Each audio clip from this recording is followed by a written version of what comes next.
smacked, but we got smacked, but we got smacked, but we got, but we got smacked, but we got smacked, but we got smacked, bro.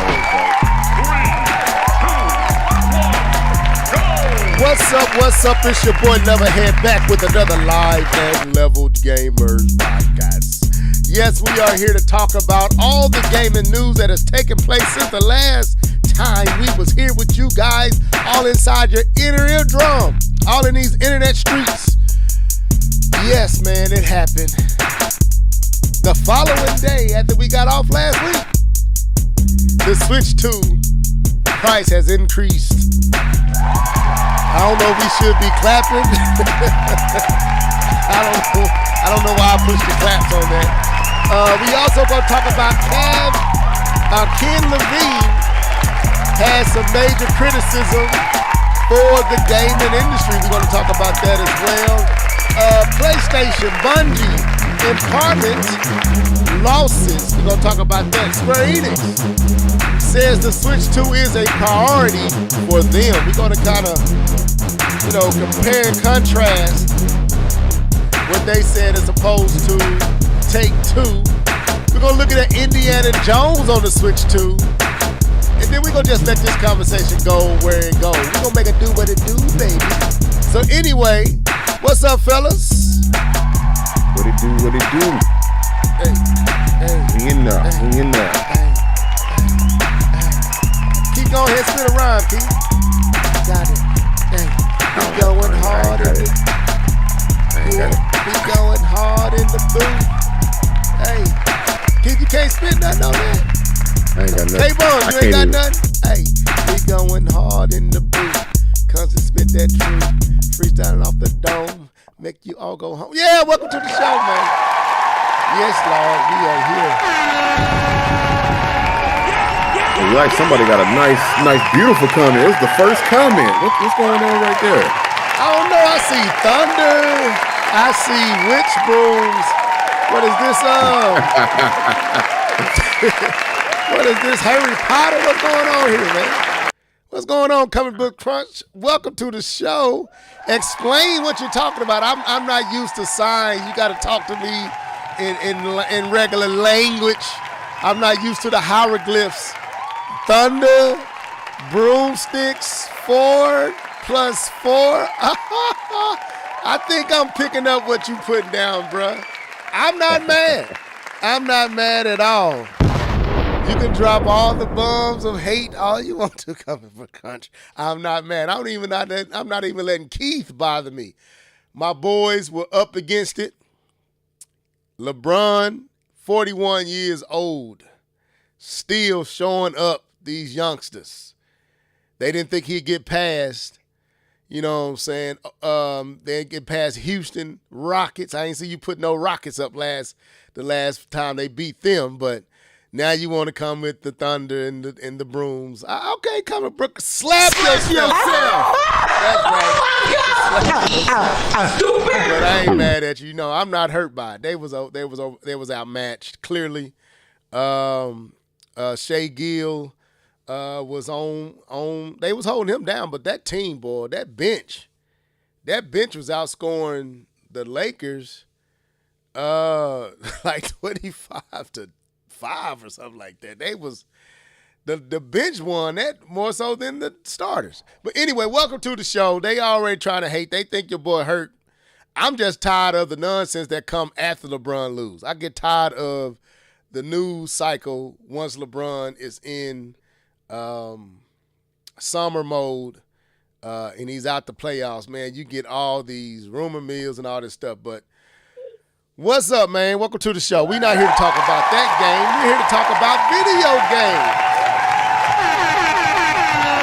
Man, the Switch 2 has went up to $499. I hope y'all get out here before September and before the end of March if you in Japan. We got to talk about it, man. PlayStation, Bungie, what's going on with this impairment? Y'all purchased this development studio, and now they're not even worth what y'all spent on them. What's going on here? Ken Levine had a lot to say as well. But what's up, people? Y'all quiet. What's up, Keith? What's up, y'all? What's going on? Are you talking? What's going on? Oh, my bad, man. Let me hush up. We're not like most podcasts talk over everybody. You know what I'm saying? Let me say what I got. Are you saying? Wait a minute. Let me go to a different podcast then, because I remember distinctly having to fight for my voice to be heard, but it wasn't you though. It was somebody else. We won't say no K-Bum, but 20, but it was somebody else. Maybe Nia a couple of times as well. But welcome to the show, Keith. Go ahead, bro. See, I figured the problem out. The problem is you can't hear me because my mic is muted. Yeah, I am over here talking. I have been muted. I have been talking because I distinctly remember being told to shut up. I didn't say shut up. I said if you would hush up. I said hush. I said hush, sir. I did not say shut your mouth. Say it again. But you wouldn't let me say what I had to say. Podcast. Luka turns into a cheerleader doing the playoff. Hey, bro. Luka. We're not here to talk about this, but let me say this, man. Having this opportunity to see Luka last year and this year, I'm gonna be honest with you. I don't like Luka's game. I think he shoots his teammates out of the game. If he's on, and they doing well. But when Luka is not on, they give him so many shots in the first half that people are out of rhythm by the time others start taking shots and getting their game going. They kind of out of rhythm. And I kind of like the basketball that was taking place through Houston and even during OKC. We wasn't winning with Luka either. We might have would have got a game, maybe two, but we wasn't winning these playoffs. They was not going to win against Thunder. So, but I'm not a fan of Luka's game, man. He can play, but that's too much ball hogging for me. I don't like that. But anyway, I'm not mad at him being on the Lakers, but I don't like that ball style he play. The ball don't move enough when Luka is playing, in my opinion. That Carmelo effect.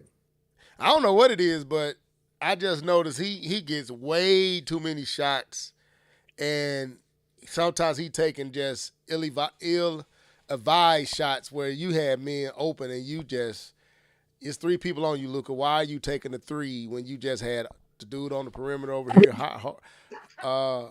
Hachimura's over here, LeBron over there, Reeves over here, and you taking a shot over three people.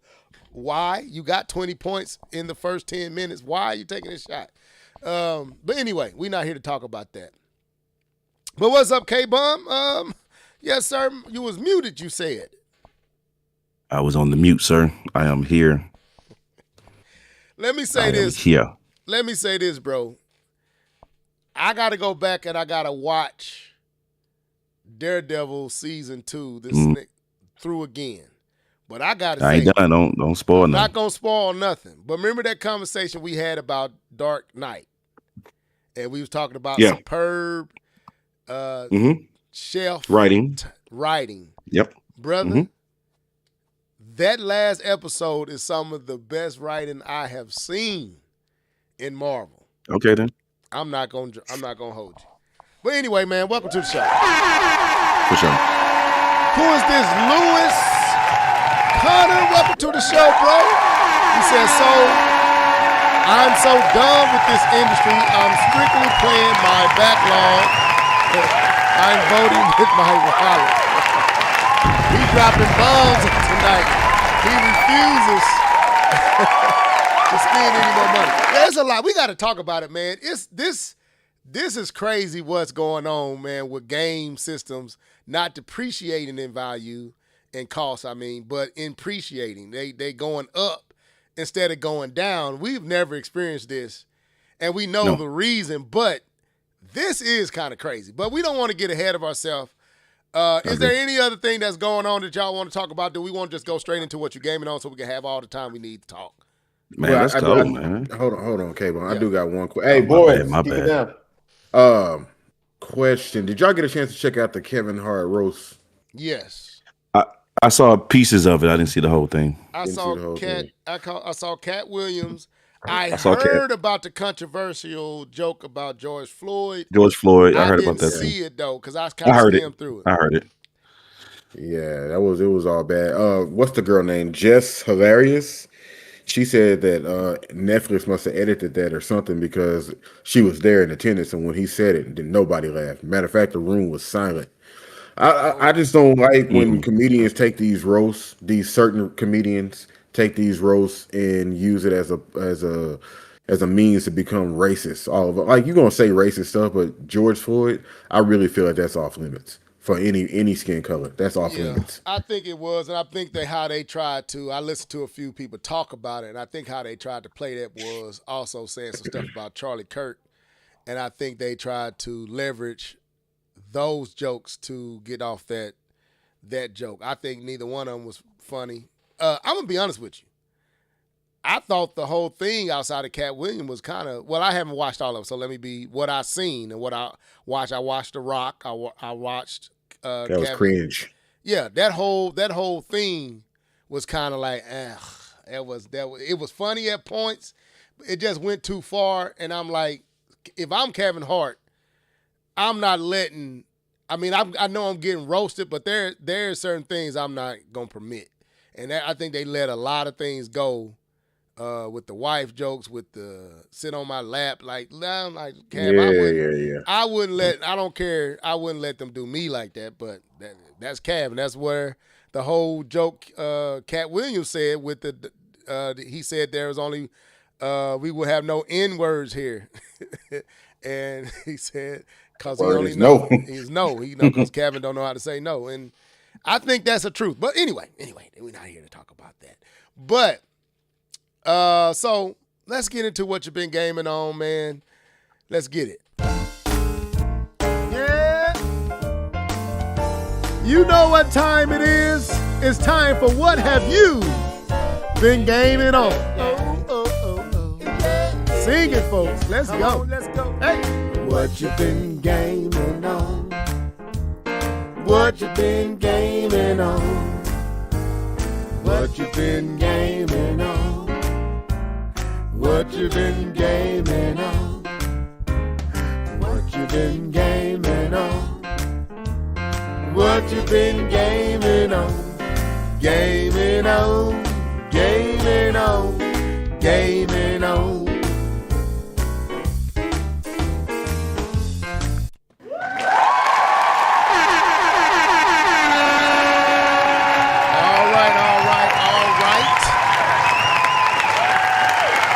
K-Bomb 20, come on through here, bro. What have you been gaming on, sir?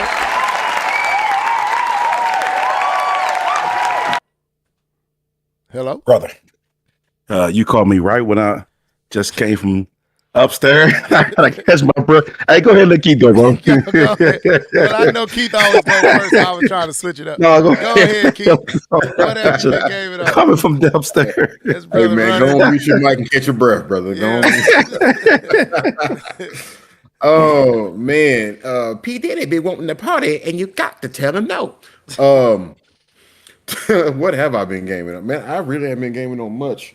I just came from out of town. Just came back in yesterday. But I did get a chance to check out the Resident Evil DLC. They had talked about that. It's called something Leon Must Die or something like that. Or Leon Kills, something along those lines. I only played until I died. But basically, you play as Leon and you go back through all the sections that Leon has. But this time, you're playing through the game almost like Dead Zone. You're kind of playing like Dead Zone because you go through the first stage, you kill, you get points, and you use those points and things to upgrade Leon. So he can now utilize those points to get better the axe. He gets better faster reloads, stronger shots, and the more and more you go through the game. So you can only die once through this section. So the whole goal is to start the game from the beginning, and there's a timer. and you have to go through each section trying to get back to what's the main guy's name? Um, I can't think of his name. What's the villain's name? Anyways, I don't want to spoil for folks who haven't played it. But the whole goal is to get back to Victor. I think his name is Victor. Yeah. Yeah. The whole goal is to get back, play the game, get back to Victor. Yeah, that's pretty much it. And I died. I got killed by the big dude from the kitchen. I thought I could block him. I couldn't block him. He hacked, and just he killed me. I couldn't do nothing with him. But it was actually pretty fun. I'm not gonna lie, it was pretty fun. And That was free. It is free. It is free. I didn't have to pay for That's that. dope. You can just download it and play it. You got to play the Resident Evil. You don't like Resident Evil, but you will probably like it because it's very similar to what Dead Zone is doing. And you just trying to Okay, you're trying to beat your runs.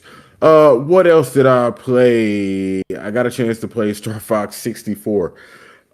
Yes, I did play Star Fox 64 because of one, the rumors, and then I played it again after we had already seen the Star Fox Direct. So I remapped my controls to make it feel more comfortable. I think I'm on my way to Planet Venom right now. Nia was watching me play a little bit of it. It was actually pretty fun. Like I told you last week, I had never played through Star Fox 64, so I'm gonna try to play through it a few times because you can go in different directions. So yeah, I've been playing that, and I don't have too much more to go, y'all. The other game that I've been playing, I did play Mixtape. I think last week I said that I only played a little bit of it, but I wanted to play more. Yeah, delete. It's Well, what happened, sir? What game is this?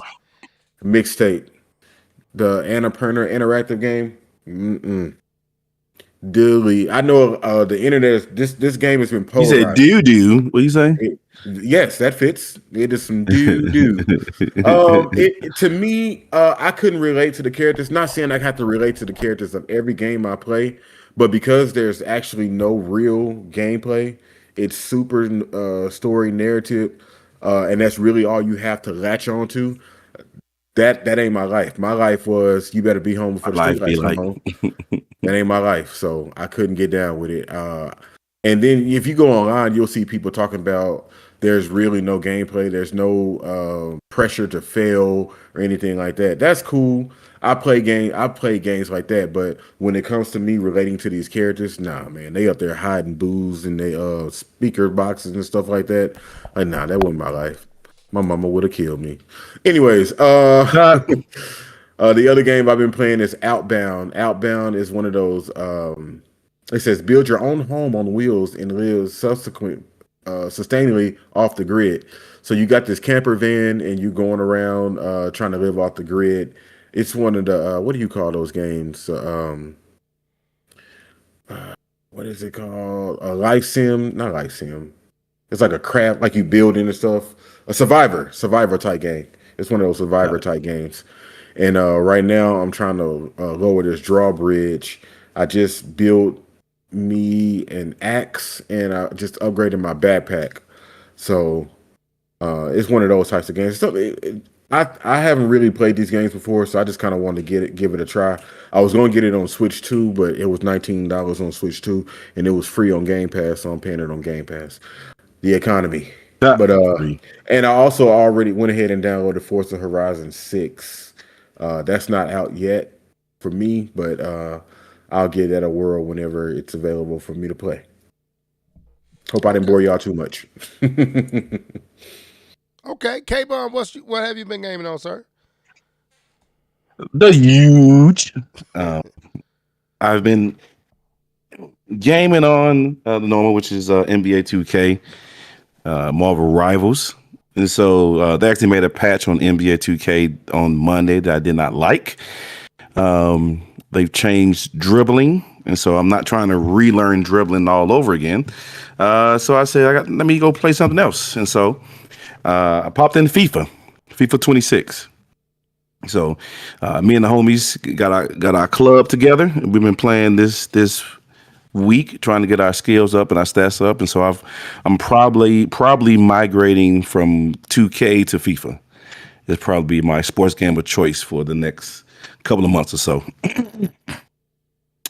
And then I've been gaming on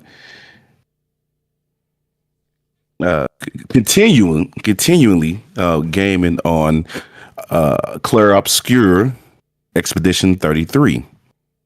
And let me say this, Nia, Comic Book Crunch. I need to make this statement. In my previous podcast, I made a statement about how this game was very direct and I knew what I was doing. And the story was on a very level, understandable tilt. I have recently found out that it is all a lie. This game, I was wrong. This game has immediately turned into a JRPG. Immediately. At the end of Act 2, it is now a JRPG. This story, I have no idea what just happened to this story. As they said in the comment section last week, I think Nia said, be quiet, comic book CBC. He hasn't seen the twist. And I'll say this. He didn't see the twist. I will say this. I did some of the reveals that happened. French Xenoblade. I like that. That's funny. Some of the reveals that happened, I did catch on to pieces of it. They left some nuggets, and I did catch on to it, and I kind of stated it at the beginning, like I think that person is blah blah blah. But then that was way long ago. But yeah, it made a turn, it made a twist, it made a flip, a backflip, a double salt into a headstand. This game just did. And so I'm in Act 3, and the game is completely different now. It is now pure open world, which I am not a fan of. I'm not a fan of the open world, but I've been going through trying to get some of the in-game equipment for the final battle. And yeah, I still enjoy the game. To me, it's not game of the year, right? I'm not on the same hype train as everyone else is. Like, this game revolutionized gaming. I'm not on that wave. I'm having a good time. I'm enjoying it. It's fun, having a blast. But it's not GOTY to me at this point. But it is a fun game. It's an enjoyable game. I still keep going back to the combat system. I like the combat. You have to stay locked in. I think today, I'm going to wrap it up. I had a boss battle today. It took me 23 minutes to beat the boss. It was a 23-minute boss battle. Because I gave you the stats at the end of the match. And I was locked in for 23 minutes. Because in this boss battle, if you don't parry, all your life total gone. So if you don't block, it's gone. And he's doing 5-6 attacks per turn, swings of the sword, and so you got to get locked in the whole time. So yeah, I understand the build better. I'm adjusting the builds, getting my footing down. I really understand the game now and getting better at it. But yeah, that's what I've been gaming on. This game really took I wouldn't say a left turn. It spent around in circles. It then started flying. Okay. That's what this game said. It did a barrel roll. I forgot to give Keith his clap, so that's Keith. Okay. Comic Book Crunch. No. I already said a shout out to you. I said slap yourself. Nia, what's up, Miss Nia? Cherry Man. Welcome to the show. She said, what I missed? Nothing, Miss Kitty.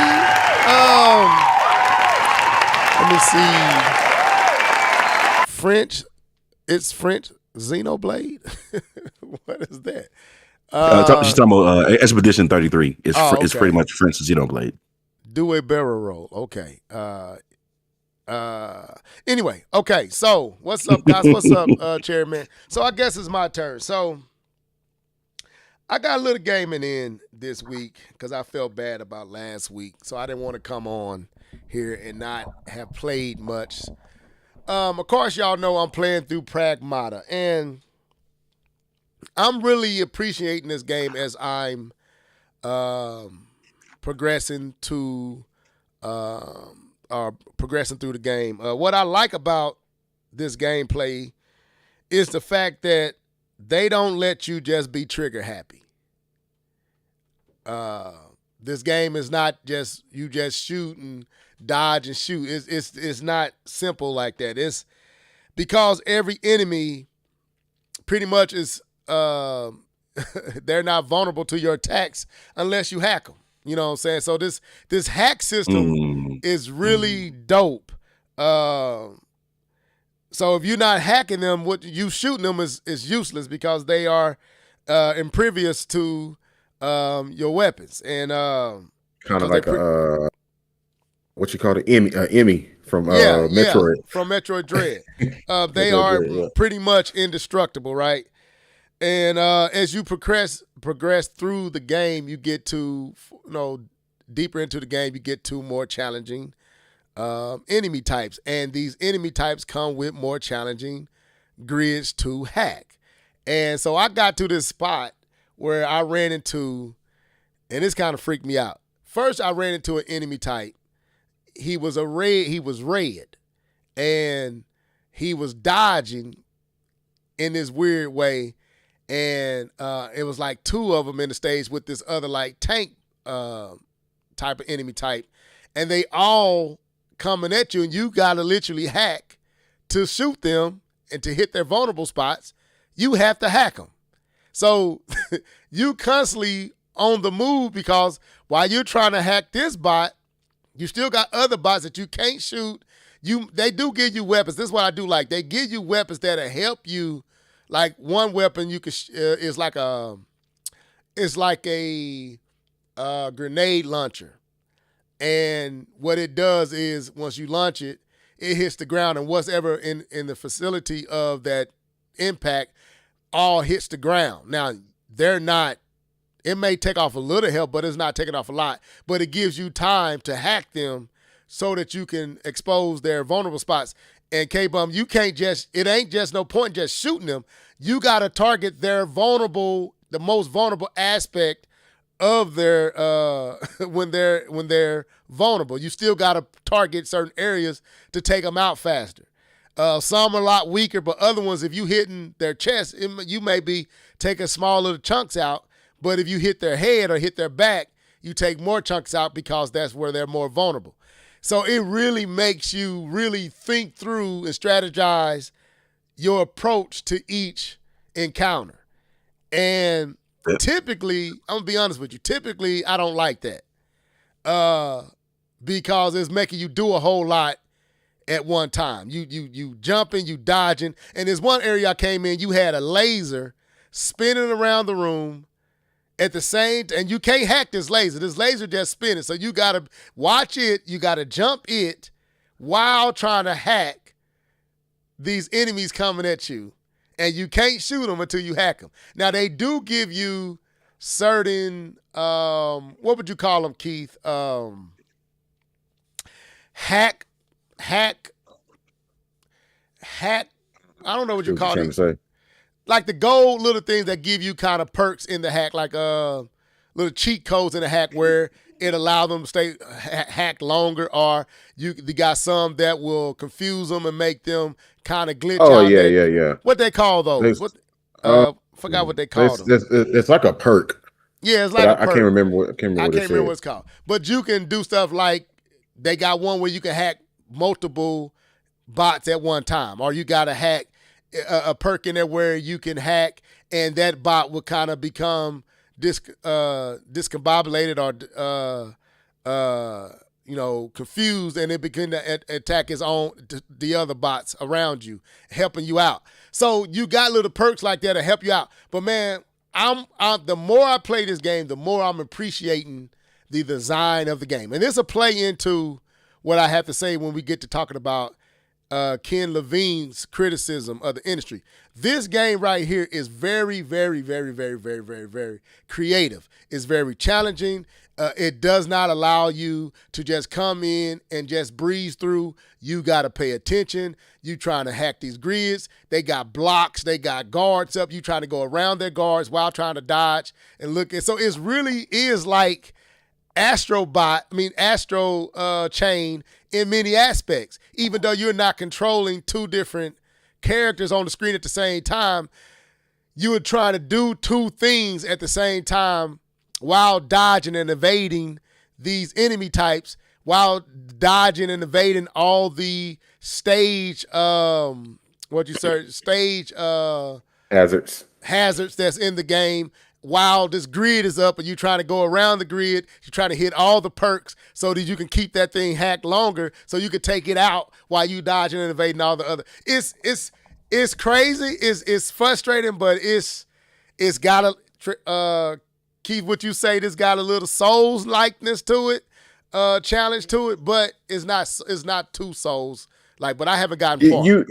I would say it has some Souls in it, in that you do have to be locked in. Like Neo was saying, it raised her blood pressure playing this game because you do got to lock in. But also, just to kind of go back a little bit to your point about the hacking. So the blue is open nodes, so that's basically open them up, like Rebel was saying. Yeah. And then the yellow is like the effects damage boost. So you can have some that, I don't want to say, because I was about to say one that you probably hadn't seen before, but they do like different effects. And then the purple, those are like critical. You can do like a one-hit shot. Sometimes it kills them, sometimes it doesn't, but it takes a lot of damage off. Mm-hmm. And then you got the gray where you can't use the nose at all. And then you got the red, again, you can't use those at all, but you have to remove those physically within the game. Yeah, so. Man. And I got this, so I got pretty much, I'm upgrading my weapons. So, and then you get the ability to have start off with like 2 weapons, then you get to 4, and then you get to pretty much like, I want to say 6, and it might be more, but I got 6 right now that I can open up. And you got this one weapon where it throws out a distraction. It's a hologram of you, and the enemies run after them, and it's a dope game.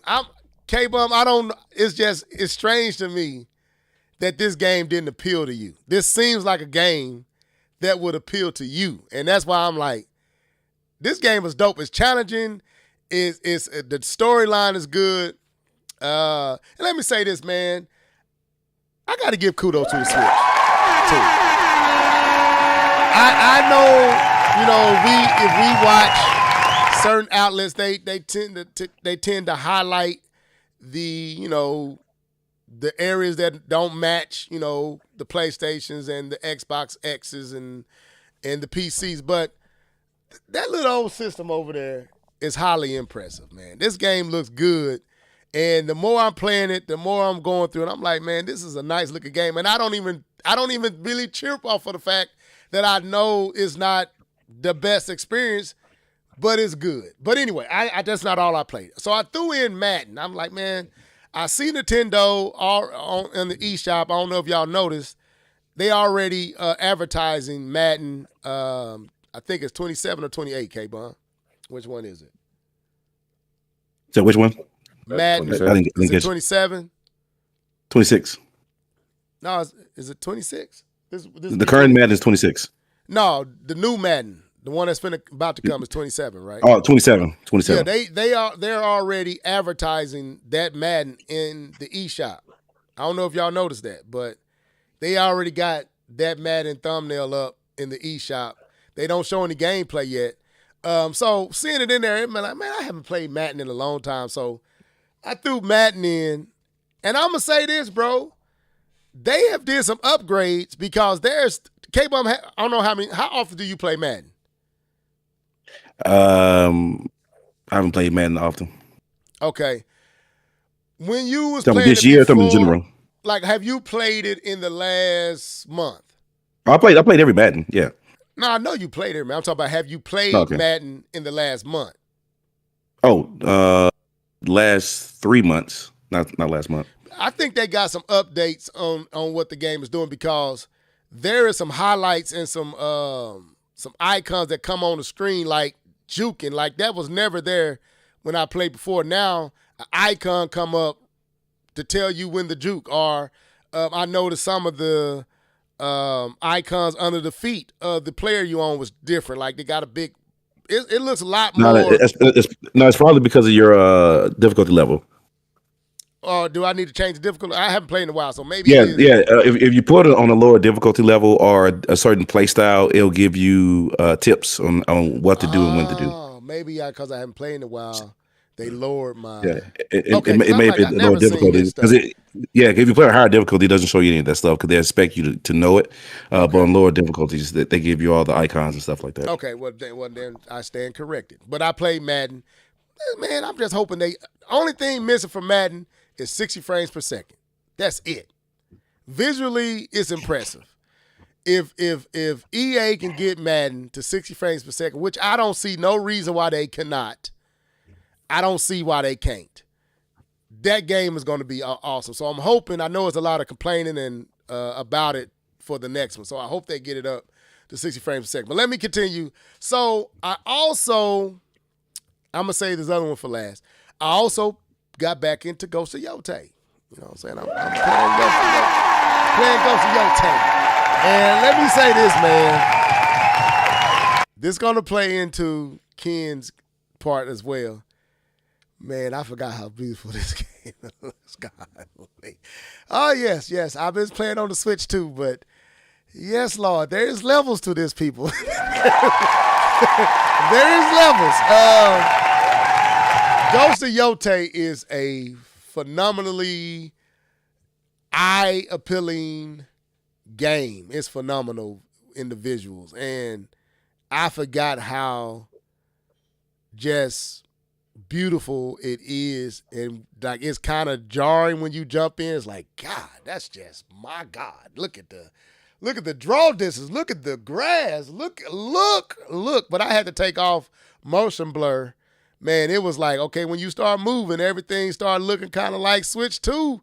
Everything kind of blurry. So I end up going into the menu and taking off motion blur, and it fixed that. I'm going to try to go ahead and get into this game and get farther into it so I can finish it. The Switch 2 kind of has distracted me, and I've been kind of just staying in that world.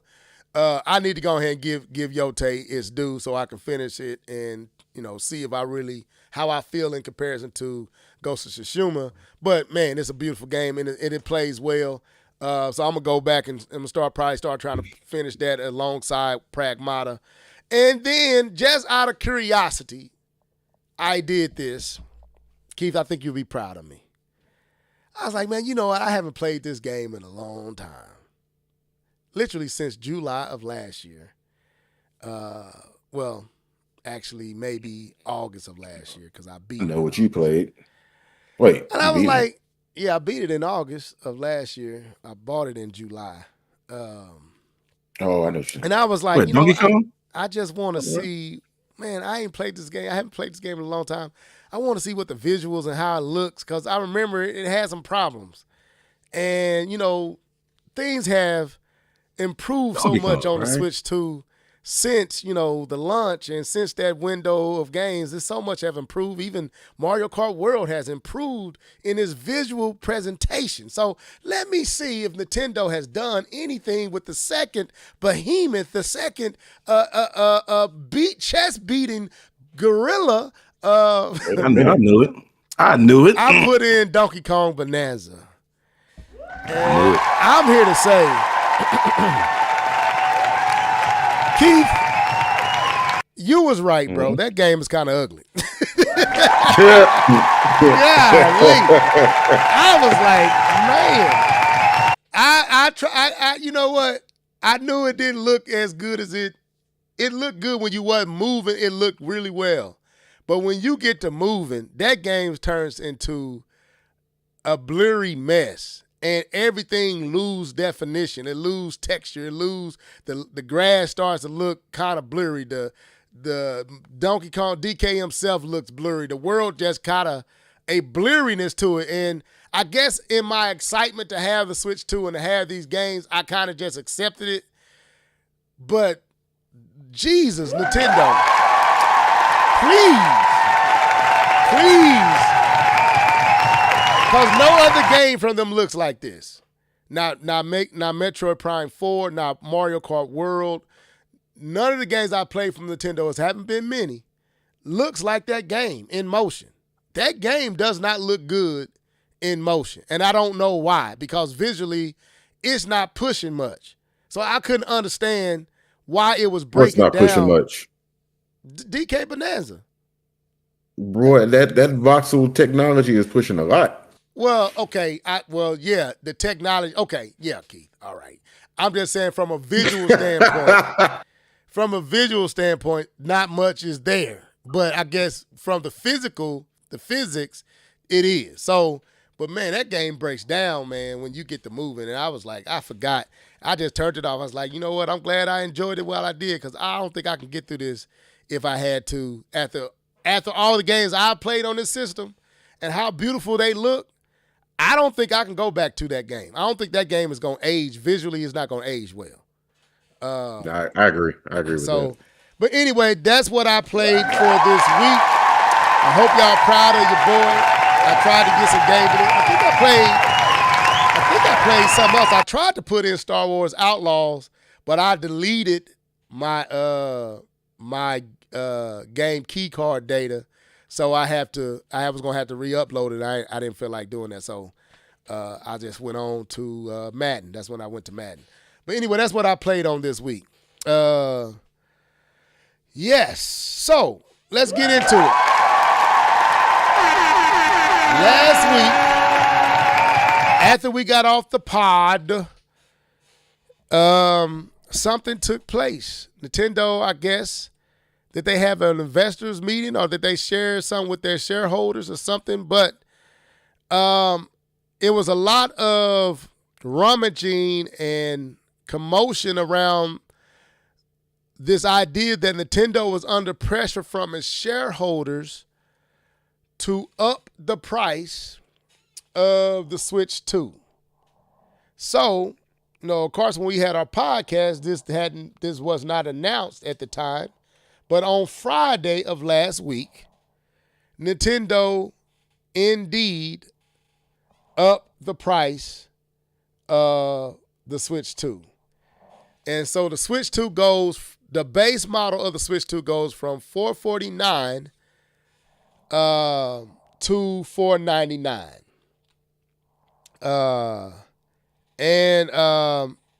So it was an investors meeting. So we got to talk about it. The Switch 2 is now basically the base model is $500. Keith, K-Bum, who wants to go first in this conversation? And I pull up the article I had and we'll read about it. But yes, the price has been raised. It's I guess it's the inevitable at this point that everything is going up in price. It's just, this is a weird time. And we was kind of discussing this earlier before we started the podcast. Like this is unprecedented. We haven't never experienced this before. Normally, historically, I would typically wait. I get my Nintendo system because, I'm a Nintendo gamer first. I got my PC, and I would typically wait on getting one of the other ones, whether it be Xbox. Typically, it would be a PlayStation device. Well, that won't be the case this time because PlayStation is going up too. So Nintendo, it's just par for the course, man. When you have investors like that and they pressure you to do things, you have to make decisions. And I believe Nintendo did indeed apologize. The president, he apologized, and then in his apology, he said, "You know what? We're gonna let you bundle your own game." So they created their own bundles because of this, which I didn't see the other two doing when they raised their prices. So yes, you can get you a Nintendo Switch 2 for an increased price up to $499 now, but you get a choice between Donkey Kong Bonanza, Mario Kart World, or Pokemon Pokopia. So I think that's a pretty okay deal. if you was already, especially if you was interested in those games. If you weren't interested in those games, I guess you could just sell it and lower your price back down to 450. But yeah, it was inevitable. This is the nature of how things are right now. I hope things go back to being normal for us, because they're gonna price us out of this hobby. This hobby ain't gonna be fun no more because we can't afford to play it no more. We have to make real decisions. My kids need food, or I want to play the next, and I'm gonna choose my kids every time. Are we gonna eat this chicken, or we gonna buy this game? Which one Right. I'm gonna choose my kids every single time. So absolutely. So let me read this. Nia, what's very whack? Are you talking about the price raise, or what you saying? What you talking about? I want to make sure. And welcome to the show, Alan Steve Tank Dog 574. He said, "Do you know Madden has a performance mode when playing in handheld?" No, I did not know that. It looks like 60 frames per second. I might have to check that out, Mr. Alan Steve. Thank you for that info. Nia, tell me what you're talking about. What's very whack? Is it the price? I'm trying to make sure. Yes, the price increase is whack. Okay. Comic Book Crunch says, nobody mentioned that part. We just heard process increase everywhere. Yeah. Keith hit up something I was going to bring up, but he already let the cat out the bag. They are trying to offset this, but let's read this. Nintendo says Switch 2 price increase doesn't cover all cost. Hopes its upcoming games will help to overcome this barrier. President Satoru Furukawa says the aim is for Switch 2's lifespan to last as long as Switch. Thank you, Nintendo. I'm happy you said that. But I don't know if I want to. Anyway, we'll see, because, I got a little perturbed with the Switch down the stretch. I also want to say this. I appreciate them apologizing for the price increase. I don't think Xbox nor Sony did that, but I appreciated that, them apologizing for having to raise the price due to the circumstances. Nintendo president Santoro Furukawa says the recent announced Switch 2 price increase doesn't cover all extra costs incurred. Last week, Nintendo confirmed it will be raising the price of the Switch 2 console in the United States, Europe, and Canada on September the 1st. On that date, the price of Switch 2 console in the United States will increase by $50 to $499.99. In Europe, Switch 2 hardware will increase by €30 up to $499.99. In Canada, the console will increase by $50 to $679.99. I'm glad I don't live in Canada, Lord. But then maybe they make more money at their jobs. I don't know, but that's steep for a Switch 2. Before that, on May 25th, shortly, I think that's right around the corner, Japan will see similar price hikes with all of Nintendo's hardware, including the original Switch, increasing by around 10,000 yen. In yen. I don't know what that means. I know what it means, but I don't know how that calculates in their currency. But there'd be 10,000 yen. During the company's last financial results presentation, Furukawa reportedly stated, as translated by Nintendo Patience Watch, that the new pricing does not fully account for all cost increases, implying that the price increase could be higher, but Nintendo didn't want to risk affecting the momentum of Switch 2 sales. So that means that they still trying to, because that was interesting, Keith and K-Bomb, that it was only $50. When we saw, I think Sony jumped up at least 100, and in some cases over 200, and Microsoft has jumped. I don't know where they at right now. But this is an indication that they could have to raise. They might have to raise the price down the road again. This is crazy. We sincerely apologize to our customers for this considerable inconvenience and trouble this will cause. Furukawa reportedly said of the price increase, while we wanted to prioritize a wide adoption, it was challenging to bear the rising costs over a long period. Where did my stuff go? As reported by Reuters, how you say that? Reuters? How you say that? Anyway, Furukawa explained that Reuters. Furukawa explained that Nintendo had come to this conclusion that a number of changes in the market, environment, including the rising cost of memory, the weak yen, and rising crude oil prices, it keeps dropping down on me. We're going to remain for the medium to long term, and that the price increase were made with this in mind. So because of the tariffs, because of this war that Trump started, the orange tangerine orangutan started, all this is happening because of the decision. Some of you out here, I hate to say it, but y'all did this to us. Y'all chose to vote for that man. And this is why we're dealing with this crap we're dealing with. It's messing up everything. But anyway, so there you have it. K-Bum, come on in here. Share your thoughts, sir. What do you think about this? How do you feel? Will it affect things?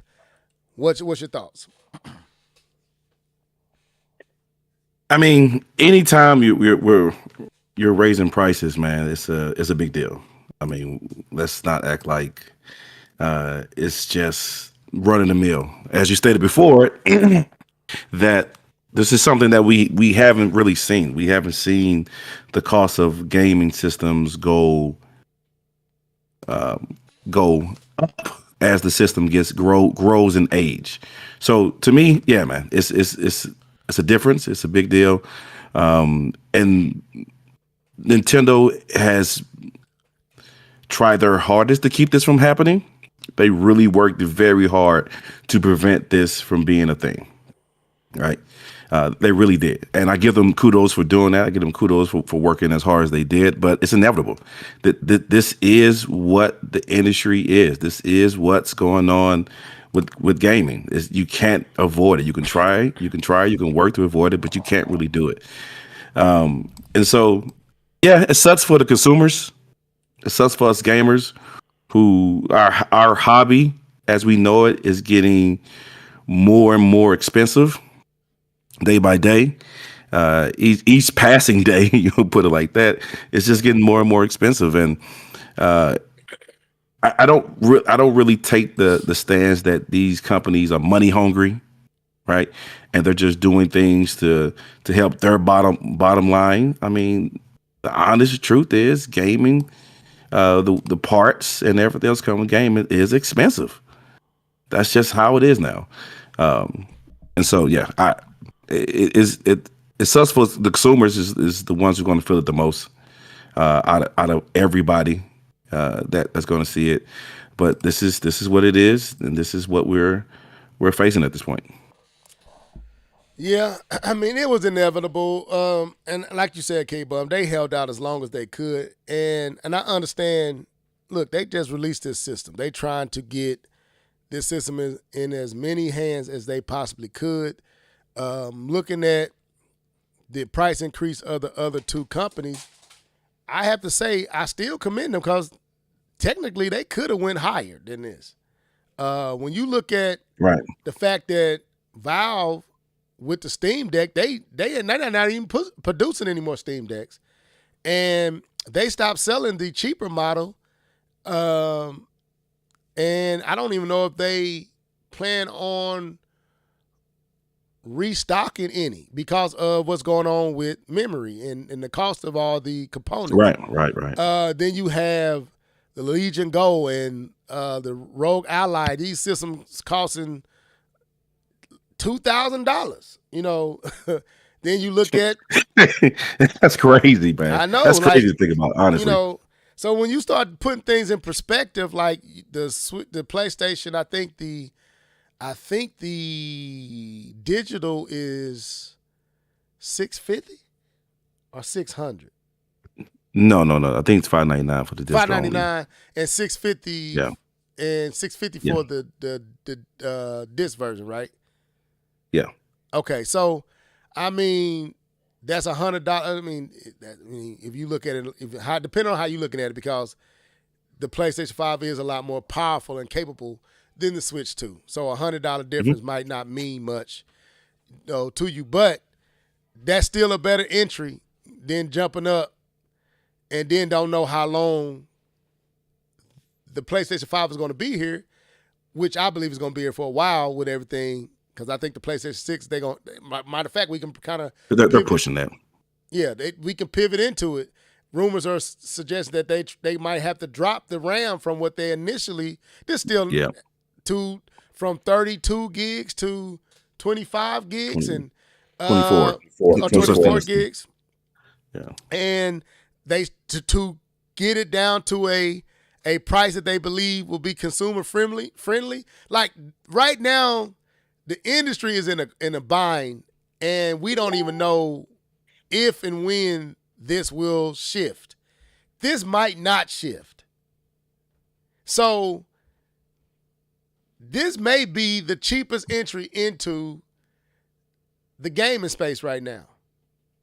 The Switch 2 may be your cheapest bet, and it's a more modern system. It's doing some awesome things. So we don't know how this is going to work, but this is unfortunate. And like I said, K-Bum, we've never seen this before. As I've been gaming, I'm about to be 47 next month. I've been gaming since I was 6.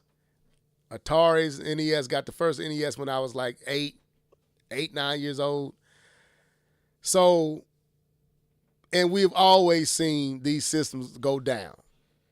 This is the first time in my life that I've seen a system go up after 5 years. Like, this is surreal, bro, that it costs more to produce these systems now than it did when they first produced them. And it's all because of the decisions of a few. And you know how the industry go. Once they set it, once something is set, they typically, they can pay that. They willing to pay that. We'll leave it at that. They may drop it a little bit, but we might not see this stuff go south again. But any other thoughts? I was gonna say that one thing that I am pleased about today. I don't know if Digital Foundry announced it or they announced it from AMD. But AMD announced that FSR 4 will be coming to the 7000 series and the 6000 series graphics card. Why is that important? Because I was literally sitting there thinking to myself, man, I'm gonna have to get another graphics card. With everything going up in price, now I can just stay put and use the new architecture with my RDNA 2 graphics card and not worry about having to go buy a new graphics card. Now, I don't know how well it's gonna work, but I do appreciate that, if that makes sense, with everything going up in price. So that was just something I wanted to add to that. Okay. K-Bum, you was finna say? No, I would just state the fact that I don't know if they're going to stay here. I don't think that the prices. We know the outlining factors, right? We know the AI with RAM and the tariffs. They're not going to always be there, but the gaming industry is seeing a decline. It's a decline. I believe Sony released their numbers last week or 2 weeks ago, and I think it was 30% or 20% down from the previous year or the previous quarter, one of the two. I forget the actual. 30% was Microsoft, actually. Okay. Well, yeah. Well, I know Sony was actually because of their price raise that they also saw a decrease. Yes. A significant decrease in their sales. So they're definitely selling less. So let's make sure we get that clear. I don't think they can be profitable and sit at these same numbers as far as how much the system costs. I think they're going to have to bring it back down because the consumers are choosing gas over video games, man. Like even Soros just launched, and it launched actually, pitiful. It was 50%. 50% less with Sony? Yeah. It says Sony PlayStation 5 hardware sales have plummeted nearly 50% year over year, with compared to 2.8 million in the same quarter last year. This brings the lifetime total to 93.7 million units sold. I mean, they sold a lot of units. But anyway, yeah, actually it was 50%. But go ahead. Yeah, that's the point. Is that it's you're seeing this, and part of the reduction, and let's get it straight. Part of the reduction is the natural reduction in sales over the console as it ages. So some of that was happening regardless. But then there's a good percentage of this that is because of the price and how it's so steep. So I don't think they can stay here. I don't think this is something they're going to continue. I think the market is going to push, the consumer is going to push them to have to make these things cheaper. Will they be able to? That's a whole different question. That's why you hear Sony trying to make the decision that we can't put the 32 RAMs in here that we thought we could. Right. Because if we keep it too high, the consumers are not going to buy it. We saw the PS3. Right, so and that's just a comment back to your comment that they may stay here. I don't think they can really afford it, honestly. No, I'm not saying. Let me reframe what I was saying. What I'm saying. We don't know how long the market with this AI and this this boom. And I know there's a lot of thoughts out there that the AI boom is kind of christening, and some are realizing it's not going to be as beneficial or was financially profitable or enriching as they thought. But like you said, but for the near foreseeable future, probably the next 2 to 3 years, we probably will, or at least the next year or two, we will be somewhere in this ballpark. So I was saying, like you were saying, right now it's like, can we even make next gen systems that are even worth making, because they're not going to be affordable? There's like, do we need to trend back? I read something where they was talking about PlayStation trying to make a cheaper PlayStation 6, and one suggested just keep the PlayStation 5 and just make sure it's updated to be able to play all the next gen games like the PlayStation 4 was for a season, and let that be your base model. But they try to make something cheaper, like the Switch, like the Series S, for their next tier of systems. So it's a problem. And like you said, I believe you correct, K-Bomb. The industry won't be able to sustain this, or Sony then won't be able to sustain this. But they might go the other route. They may go with things that are not as powerful as they wish it to be. They might go with different form factors, hybrid systems and stuff like that. We don't know, but what's currently going on, it ain't profitable. So yeah, this is crazy. This is unfortunate, and like I said, because of the decisions of a few, this all happened. It's been like a domino effect, a chain reaction. I won't say the AI boom is because of any particular person, but when you add the terrorists that mess things up, you add this war that is messing things up, on top of the AI boom and on top of the weakening economy, it's just all these things. It's like, man, bruh, gas is almost $4. My area of gas is $4.20 a gallon.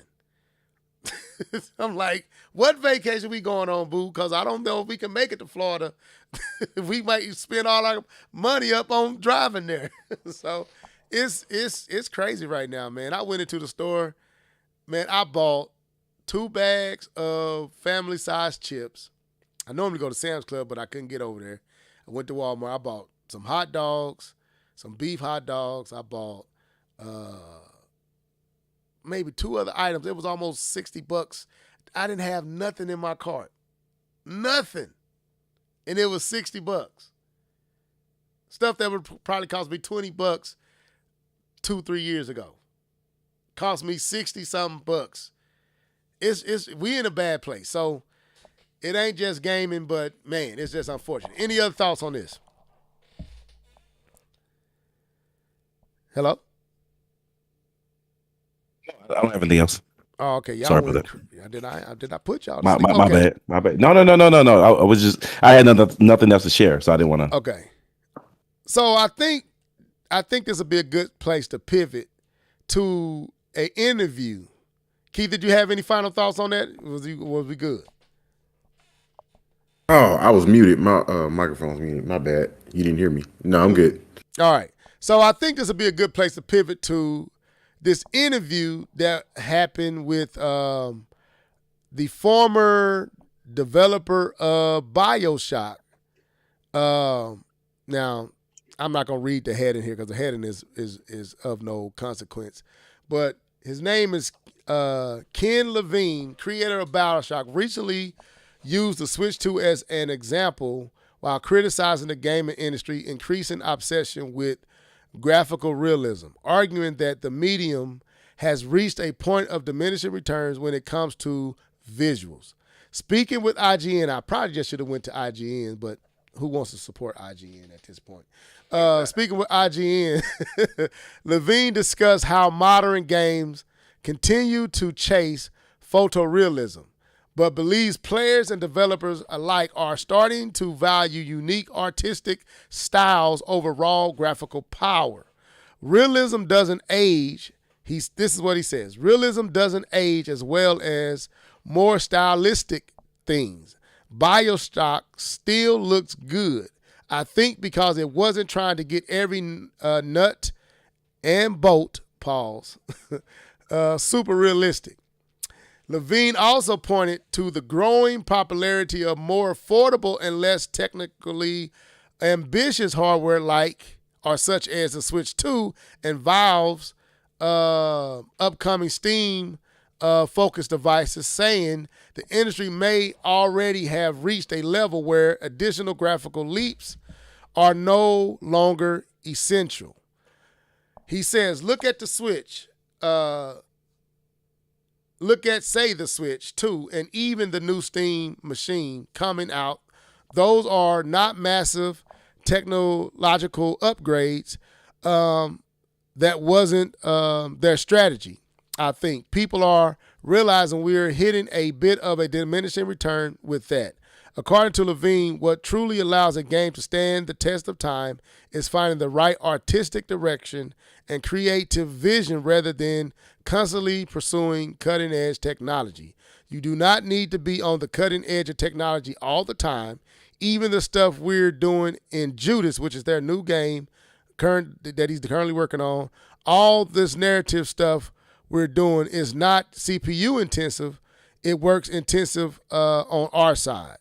Although Levine used the Switch 2 as a positive example during the discussion, he still has not confirmed whether this artistically driven game, Judas, will release on this system that doesn't require all the bells and whistles. With that being said, practice what you preach. Right. So, who wants to tackle this conversation first? I wanted to jump in because I wanted to jump in on that note right there. Go ahead. I don't know if he believes what he's saying because okay, let me take a step back. Let me address what he's saying. He's referring to the fact that some games. Let's make sure we level set this. Some games are going after realistic graphics. I'll put one of those games out there as Cyberpunk. Woo, Darkwing, welcome to the show. My bad, K-Bum. That brother said No problem. gas is $5.67 a gallon. Jesus. Brother, I That's pray rough. that y'all get some bicycles and y'all get to work from home. Cause tell y'all boss, I'm riding bikes for the foreseeable future, and Brother. I'll be working from home. That's no way at all. God. Go ahead, K-Bun. My bad. Yeah, no problem. No. I understand. No, but talking about how games are chasing after realism, and that's kind of been the draw since we got into the 3D space. 2D sprites, you knew you could only do so much, so realism wasn't a design. It was all about artistic and style. But since the 3D space, the draw has been more realism. August 21st, 2007. Dude, just note that the games that stand the test of time are those games that pursue style and artistic expression over realism graphics. There's a big part that agrees with them, because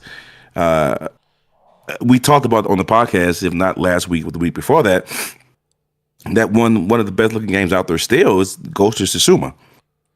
And we talked about it wasn't pursuing graphics. It was pursuing this art style that every image almost looked like a painting. So as a part, yes, I completely agree. Sorry about that. I completely agree with that stance. That graphics alone, I'm sorry, guys. That graphics alone, looking for this realism, is not the goal. It's not the end all to be all. You don't create a classic game just because you create realistic graphics. Completely agree. But to some of his other statements, right, that he mentioned the Switch 2 and the Steam Deck, or the Steam box, and how they're not pursuing technically Steam device. Yeah, Steam device. We know what we're talking about. Yeah. And how that they're not pursuing, how what was the words he actually used? They're not pursuing like these same level of power in the systems. I kind of disagree with him on that. The Switch 2 is a graphical power upgrade over the Switch. The difference between the Switch 2 and the Switch isn't form factor. That's fair. It is not gimmicks. It's not gimmicks. It's not how you use the system. It's not the difference between the Switch and the Switch 2 is power. Period. And so I don't fully agree with his statement that that Nintendo went for this direction, that it wasn't going for this power-driven direction. I would disagree and say that's absolutely what Nintendo was going for. Nintendo has the only console with DLSS. The only console with DLSS. I would object to say Nintendo jumped into the power game with the Switch 2. That they joined the ranks of others when it came to power. So I don't fully agree with that statement how he compares the Switch 2 to everyone else. I think he kind of misses what the Switch 2 actually is. Yes, it's not as powerful. He said technical. It was less technical, ambitious hardware is the word that he chose, and I would disagree. I think the Switch 2 is very ambitious. Getting ray trace on a handheld system, ray tracing with DLSS on a handheld system, the way that it uses power, I think is a very ambitious system, even on the hardware side of it. So I would disagree. Those would apply to me to the Switch. It would not apply to the Switch 2. But I see where it's coming from. I don't fully agree. And lastly, is that he said all of this, and his game is only coming out on the powerful systems. so how are you really creating your game? How serious can I take you at that point? Right. How serious can I take you when your game is coming out for the most powerful systems out there? But again, I don't want to knock down his entire point, because his entire point was not wrong. I give him, as a person who loves graphics, I will say the games that stand the test of times are the ones that combine artistic expression with graphics. Right. Okay. And that utilizes technology smartly and not just raw power. Right. I think Cyberpunk is an exception. Cyberpunk is no. Let me take that back. Cyberpunk is artistic expression.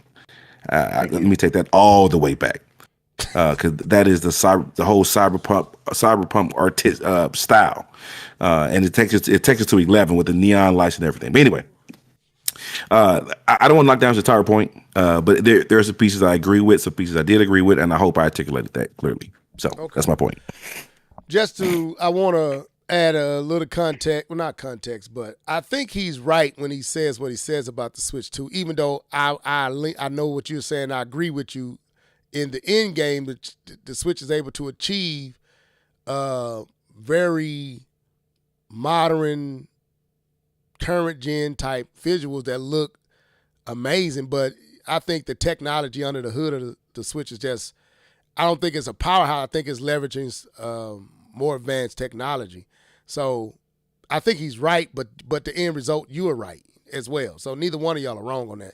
I just think he's telling the truth about the actual system itself is not a powerhouse, but that DLSS is a game changer. So, but everything else you said, I think you making good points. So you say you don't, and I think your one observation, the fact that he hasn't even put the game on the system that he's talking about doesn't help his argument. But go ahead, Keith. The floor is yours. Well, to be fair, the game will be coming to the Steam devices because I'm looking at the game right now on Steam. And I believe it'll come to the Switch too as well. I think he wouldn't have said that if it wasn't. So go ahead. So me and Level kind of went back and forth on this. I was trying to drive, and stay alive, but he wanted to argue. No, I'm playing. I'm playing. I thought I was being the more reasonable person out of us two, but okay. I wasn't arguing with you. I wish I would have went to IGN or something like that and actually listened to the whole interview, because I'm not sure. Because like K-Bone wanted to level set, and I feel like I need to level set for myself to even know how to tackle this. What are we saying is photorealistic? K-Bone mentioned Cyberpunk, but he also mentioned that it has a art style, and I am in total agreement with what he's saying. It is a very beautiful game. It's pushing the tech, and it also has a very distinct art style about it. So I don't know if what he's saying on the surface, like, oh, look at these graphics versus these graphics, because I'm looking at his current game, Judas, and I wouldn't call this an ugly game at all. I think this is a very beautiful game, and I think the lighting on it, I think all of the modern things that you will see from games is in his same game. So I don't know what he's actually classifying as photorealism, because even his game is doing things that like when the girl was walking, once you play it, you'll see. But like when she was walking through the fire, had the fire light from the fire was shining through her blonde hair, and I thought that was pretty nice. That was a pretty nice touch. So I don't know where he's coming from as far as the statement goes, but I do believe. And this is kind of Level's point, and I was also talking to Nia about this too. I said I probably wasn't going to use these talking points, but I am going to say it. And I do tend to agree here. You gonna take my talking point, Keith? You gonna you snatch my talking point away from me, sir? No. I'm giving Nia credit, not you, sir. Okay. But the idea of how many people it's taking to build these games, and we're constantly seeing studios close after studios close. You know what I mean? Even Mercury Steam. Like what I said, sir. Wait a minute. Well, go ahead and preach. I was preaching. Let me finish. It's like you're reading my message notes. Make sure you turn to 2 Corinthians.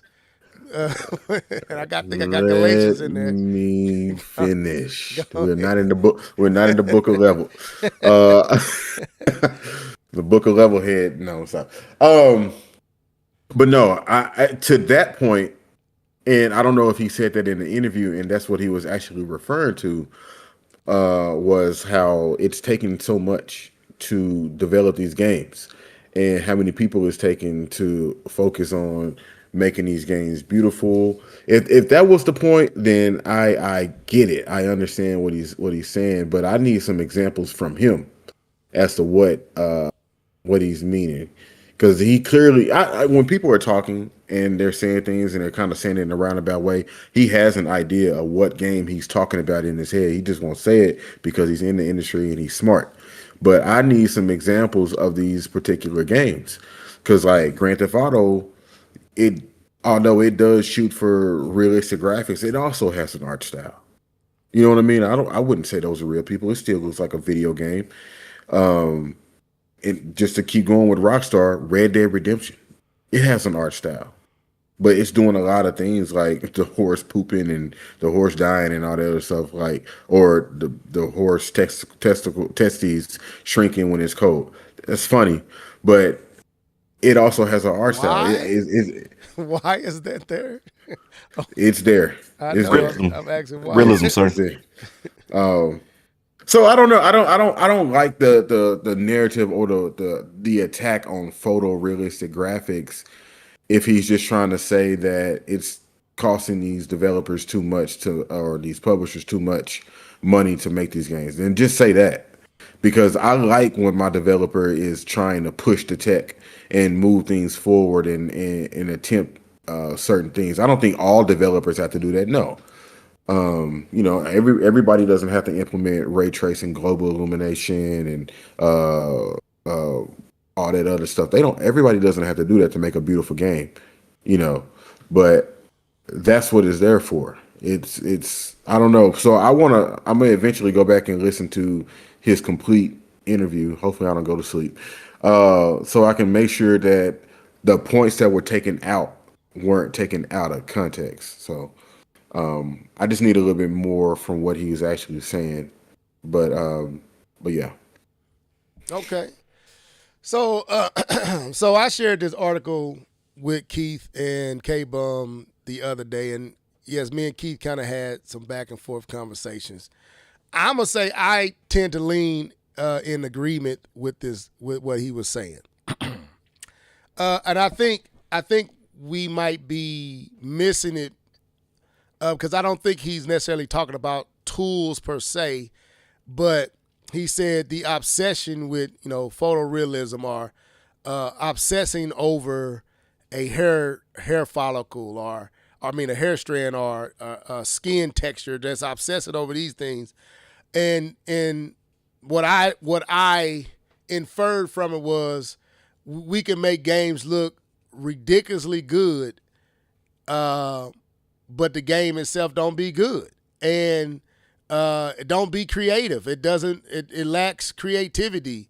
Or where you went, Keith, the budgets that it takes to even make these games, because we are obsessing over things. Like how realistic the skin looks, or like you said, the harsh testicles shrinking in the cold and all that. Like, why? That's why I said, what's the purpose of that? Who is, if to me, I'm not even trying to see the horse's testicles at all. But okay, if you want to go that far with it, at least make the game good. So for me, I think he's speaking to the lack of creativity. And being artistical with your artistry and what you're doing in the game, more so than how realistic something looks, how realistic the eyeball look, how realistic the arm look, how realistic the face look. And a lot of these games don't be great. And we've seen it time and time again, where I think about a few of EA's game. What's that one they made? What was the name of that game? And it looks super real. What was it about? Dang it. The one that flopped. It came out and it flopped. They was in Max. Anthem. Concord? Anthem. No, Anthem. I remember when we first saw Anthem. Matter of fact, let me pull Anthem in here. I remember when we first saw Anthem. Anthem probably still looks amazing to this day. But all that went into the visuals, and I'm trying to make sure. Anthem. Am I spelling this right? Yeah, there it is. But anyway, all this time was put into visuals and all that type of stuff, and the game itself wasn't good. And it's like we see studios closing left and right. If a game doesn't go good, we looking at you brought it up, Keith. We look at Rockstar with Grand Theft Auto 6, and the budget of that game is over $1 billion, probably close to $2 billion, and literally they're gonna have to put that game everywhere for them to make the money back on that game. Not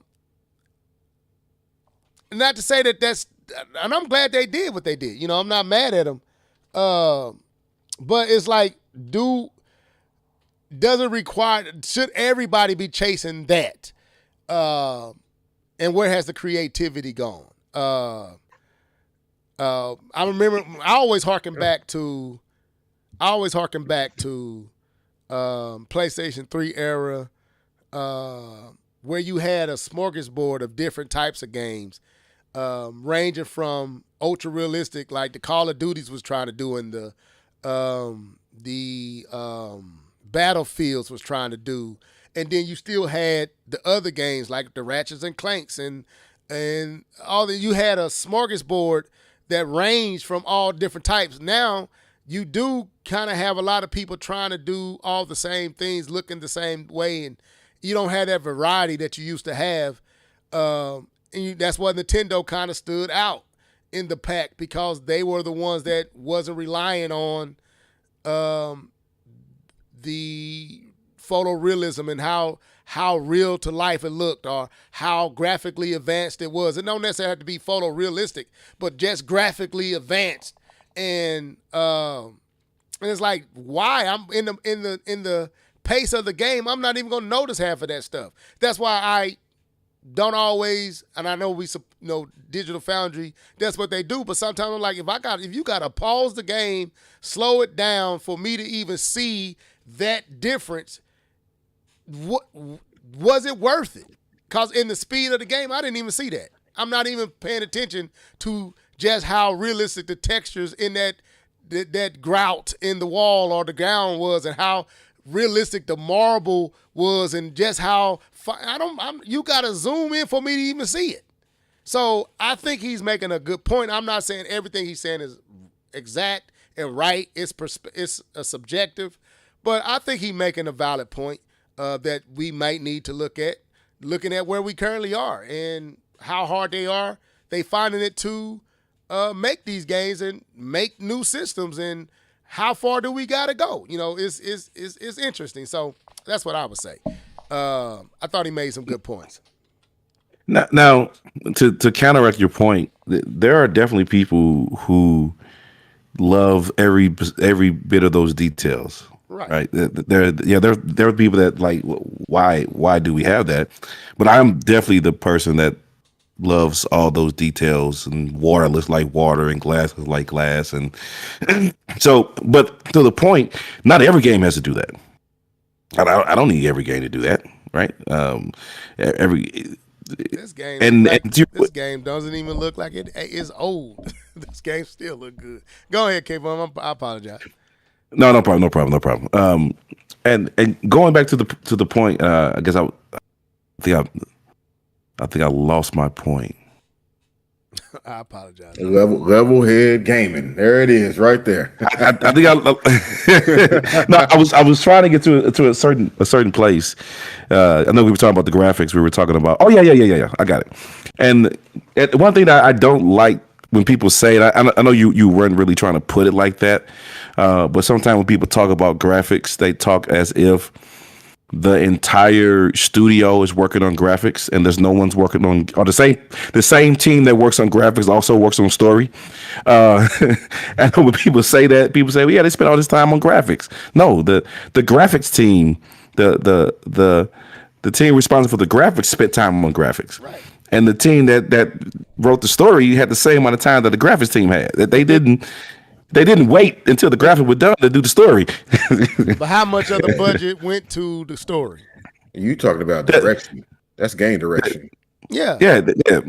But yeah, the graphics team is your team that produces the game. Gameplay is going to have a big budget. Graphics going to have a big budget. Story is not going to have a big of a budget because you don't need 30 people in story.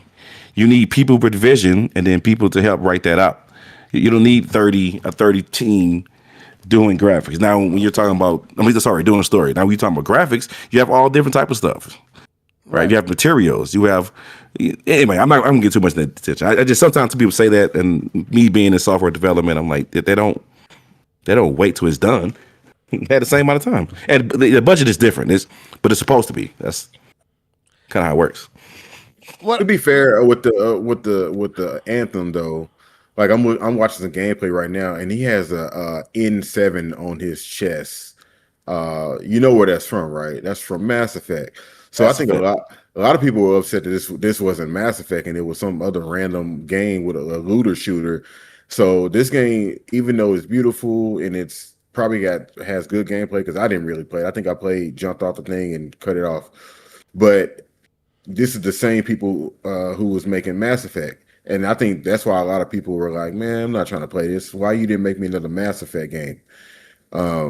But I don't know. I think the graphics conversation is too broad. That's why I'm going back to that. I want him to be more specific. I'm gonna go back and listen to that interview because we all enjoy good graphics.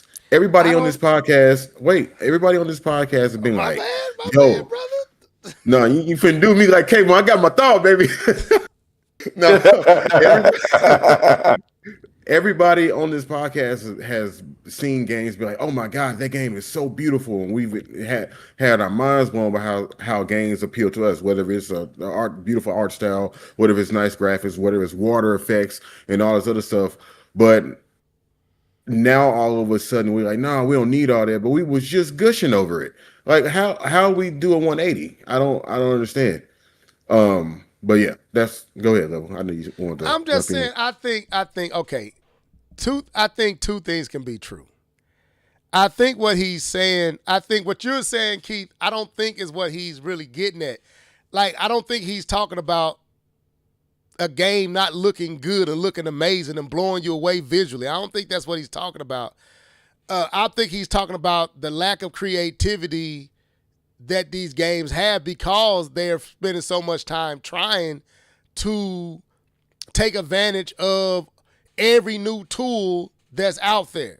Like, we just gonna force ray tracing in this game. It may not even need ray tracing, but we're gonna force it in there because that's the industry standard right now, and that's what everybody does. And that might be hurting your game. It might not be able to run at a stable frame rate and you could have took that out and didn't use ray tracing and maybe use something else that would allow your game to run a little bit more stable, but you had to use ray tracing because that's what everybody else is using. I think that's what he's saying. Like, does it even make sense for your game? Does it even make sense for what you're trying to do? Or are you just doing it because you want to be us too with it? You want to, like we say about Sony, me tooing it. And it ain't helping your game. It ain't helping what you're trying to do. And matter of fact, it might be undermining your game trying to use those tools, trying to use all those features. So I think he's making a valid point. While it may not be, every situation may not fit into the framing of what he's saying, I believe him being a developer, knowing kind of these conversations that he might, like, I don't know who said it, he might be speaking to something that he doesn't want to directly say, right? I said that. Yeah, you said it. And I think you might be right on that because I look at some of the complaints, some of the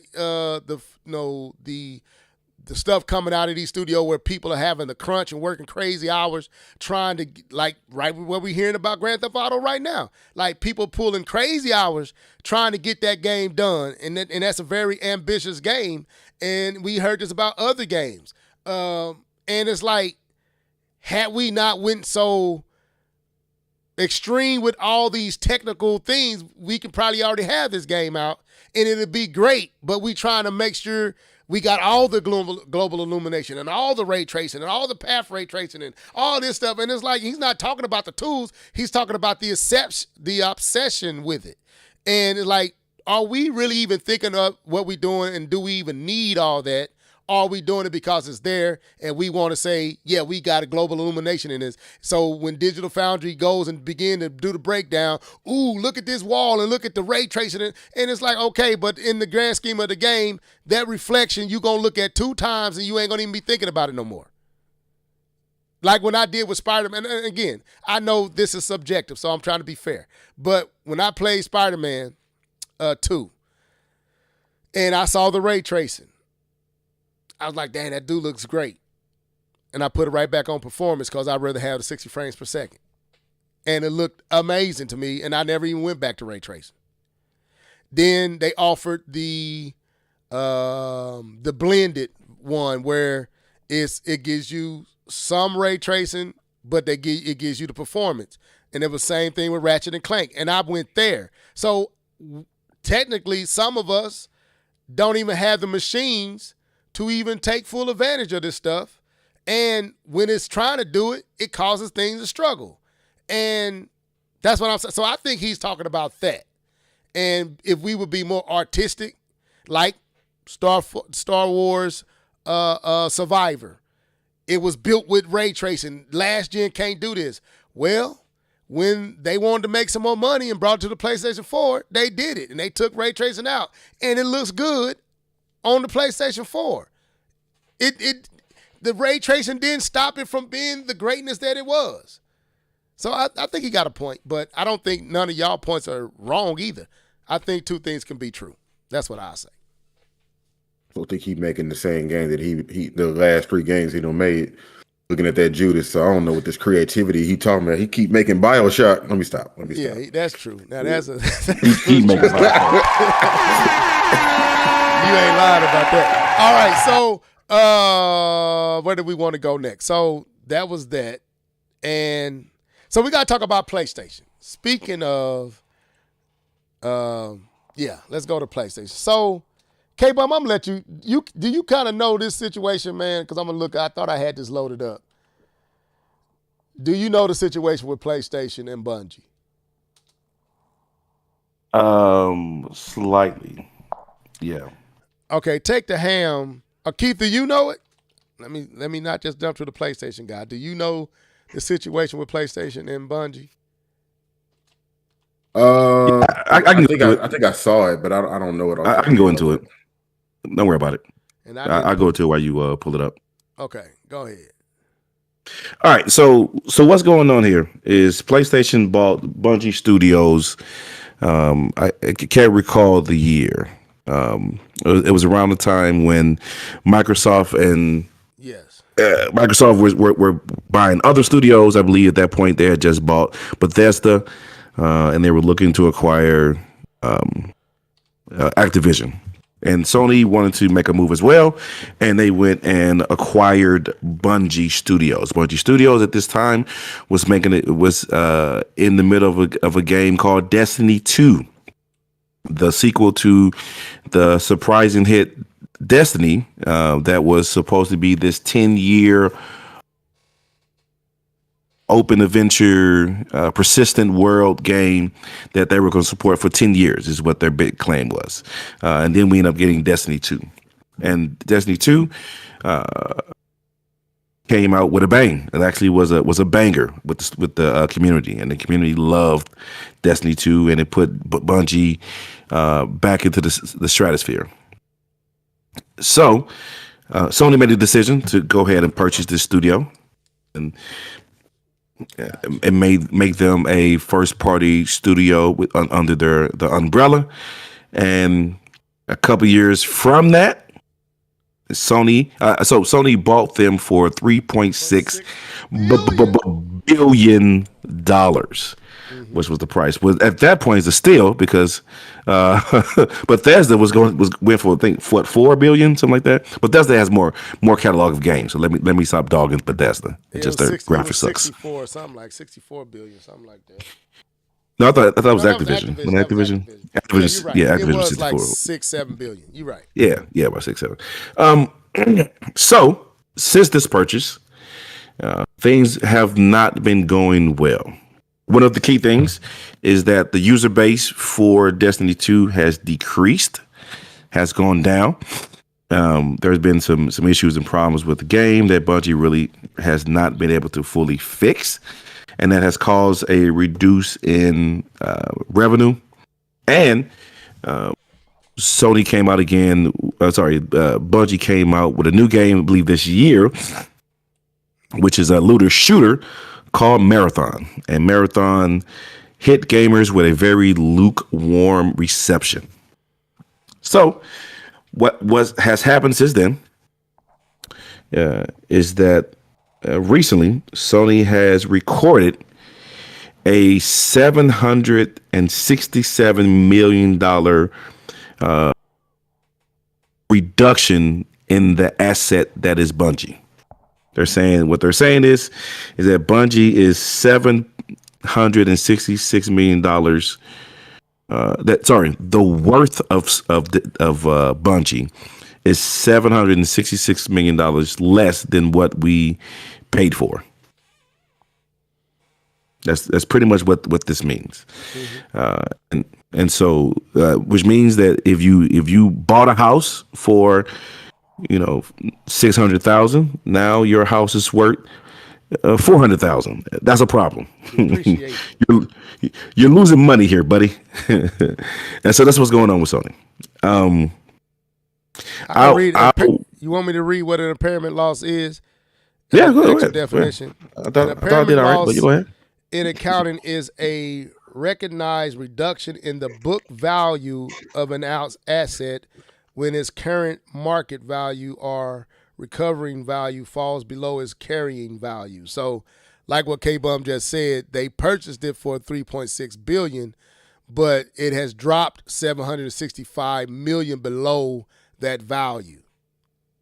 So they spent that, and it has lost the value that they spent. Is no longer valued at that amount anymore. So that's crazy. Go ahead. My bad. Yep.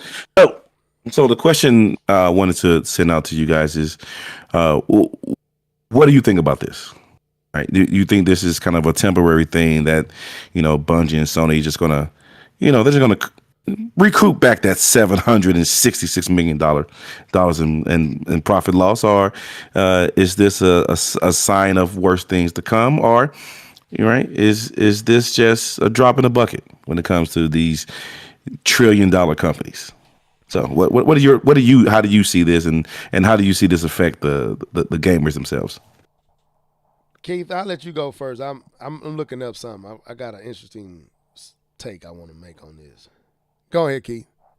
I think this speaks to that type of game that Bungie makes. Because Marathon, just answer me this, this Marathon kind of follows that same trend, right? Of what what's the game you just mentioned? Destiny.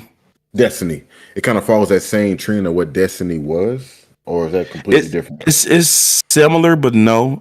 Destiny was a PvP game and also it had PvE. This is, I believe, a pure looter shooter. But they're cousins. I'll say this: they're cousins. Okay. They're not this. It's not the same game, but it is. I would consider them cousins. Yeah, because I remember when they announced this game, I thought it was very artistic, Ken. And then they went back and changed it to graphics. Maybe he's right. But I think it just kind of speaks to these types of games, or just Bungie in and of itself, that they're not bringing in the same crowd that they once were. And 766 million total impairment loss on that acquisition off of 3.6 billion. Like, Sony really invested in this studio because of what they were doing, and they're just not getting that return. I didn't play Marathon, and I heard, when we was discussing it, there was trouble in Paradise with this game from the beginning. So I don't know. I feel like And I know why Sony won't just cut their losses like they do with a lot of studios. So 3.6 billion that's a major hit.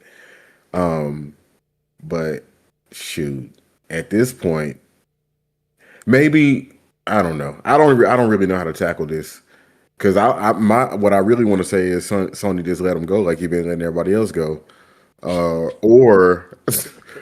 or let them do other things. Speak your mind, Keith. Revive some old games, like they are yours. You spent 3.6 billion. Okay, maybe not let y'all do your own thing for a while. Let's get. The own thing was Marathon.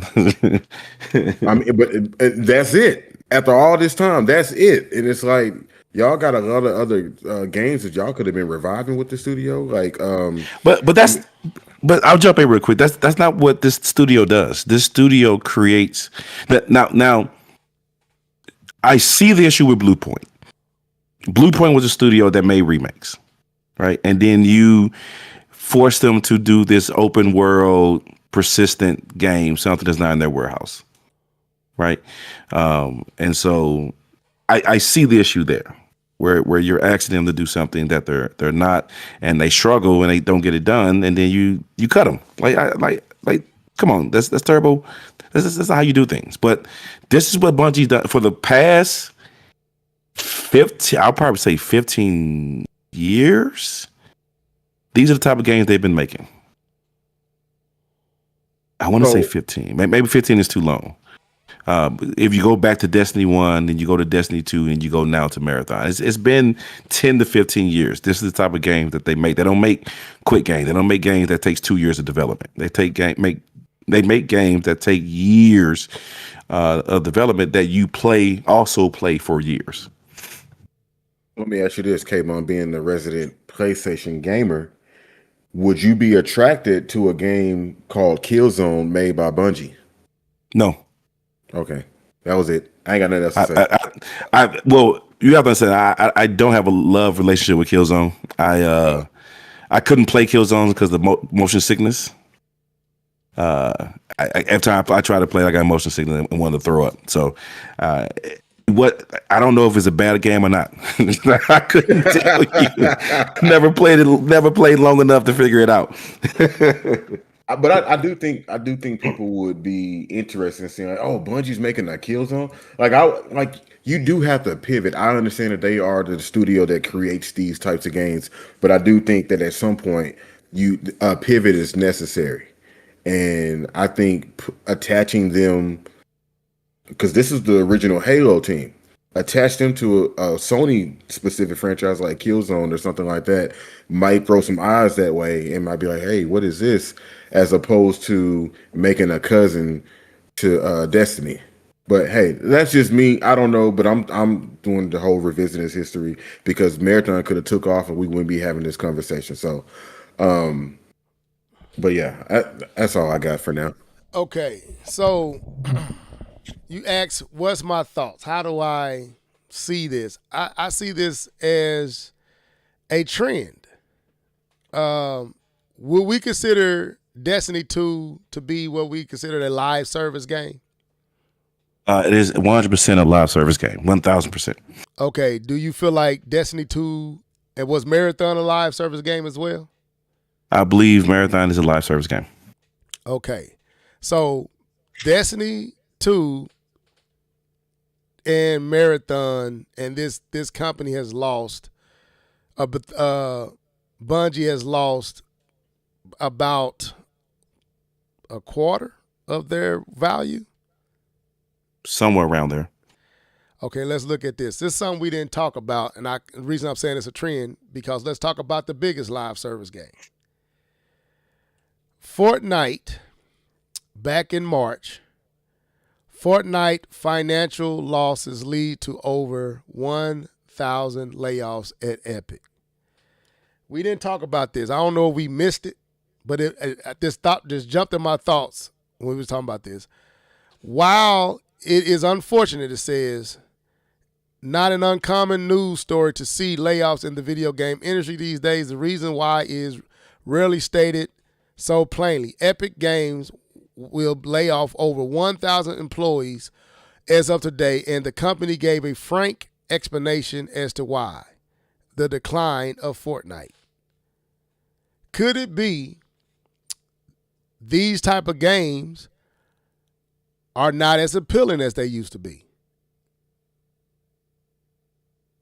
Like these, I guess, supposed to be evergreen, you know. I know I had a nephew, not nephew, a cousin that only played Fortnite. And could this be a sign that, why am I hearing an echo? Okay.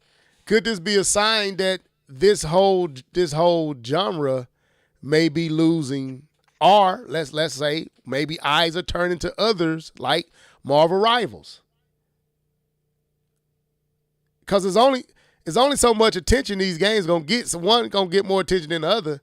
Maybe they're being supplanted by other better done live service games, and the attention is there, and no one is over here, or it's shrinking. I don't know. That's my thing. Is maybe it's too many live service games, and one may be doing it better than others, and they may be getting all the attention right now. I don't know. That's my take. Because I see what's going on with Fortnite.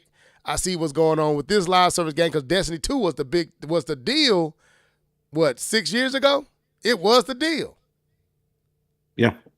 And we don't see no Destiny 3. We don't see Marathon didn't do it. We see Fortnite losing its steam. I don't think Overwatch is as hot as it used to be. Actually, it's increased since... It's increased? Okay. The past 2 years, but not what it used to be. Okay. So that's what I would say, man. Maybe the market is over. Where is this echo coming from? Yeah, I'll mute up and see if that's me. Could it be too many of these type of games, and there's only enough room for maybe one or two of them to actually thrive? Because Marvel Rivals is doing this thing, and I think it ain't slowing down at all. And I think it's the new kid on the block. It has. It has slowed down too? To where the player base used to be. Yeah. Okay. It lost a good percentage of its player base. They all do. Okay, so could it be initial player base? This genre is losing its appeal? Could that be it? I don't know. I'm just asking.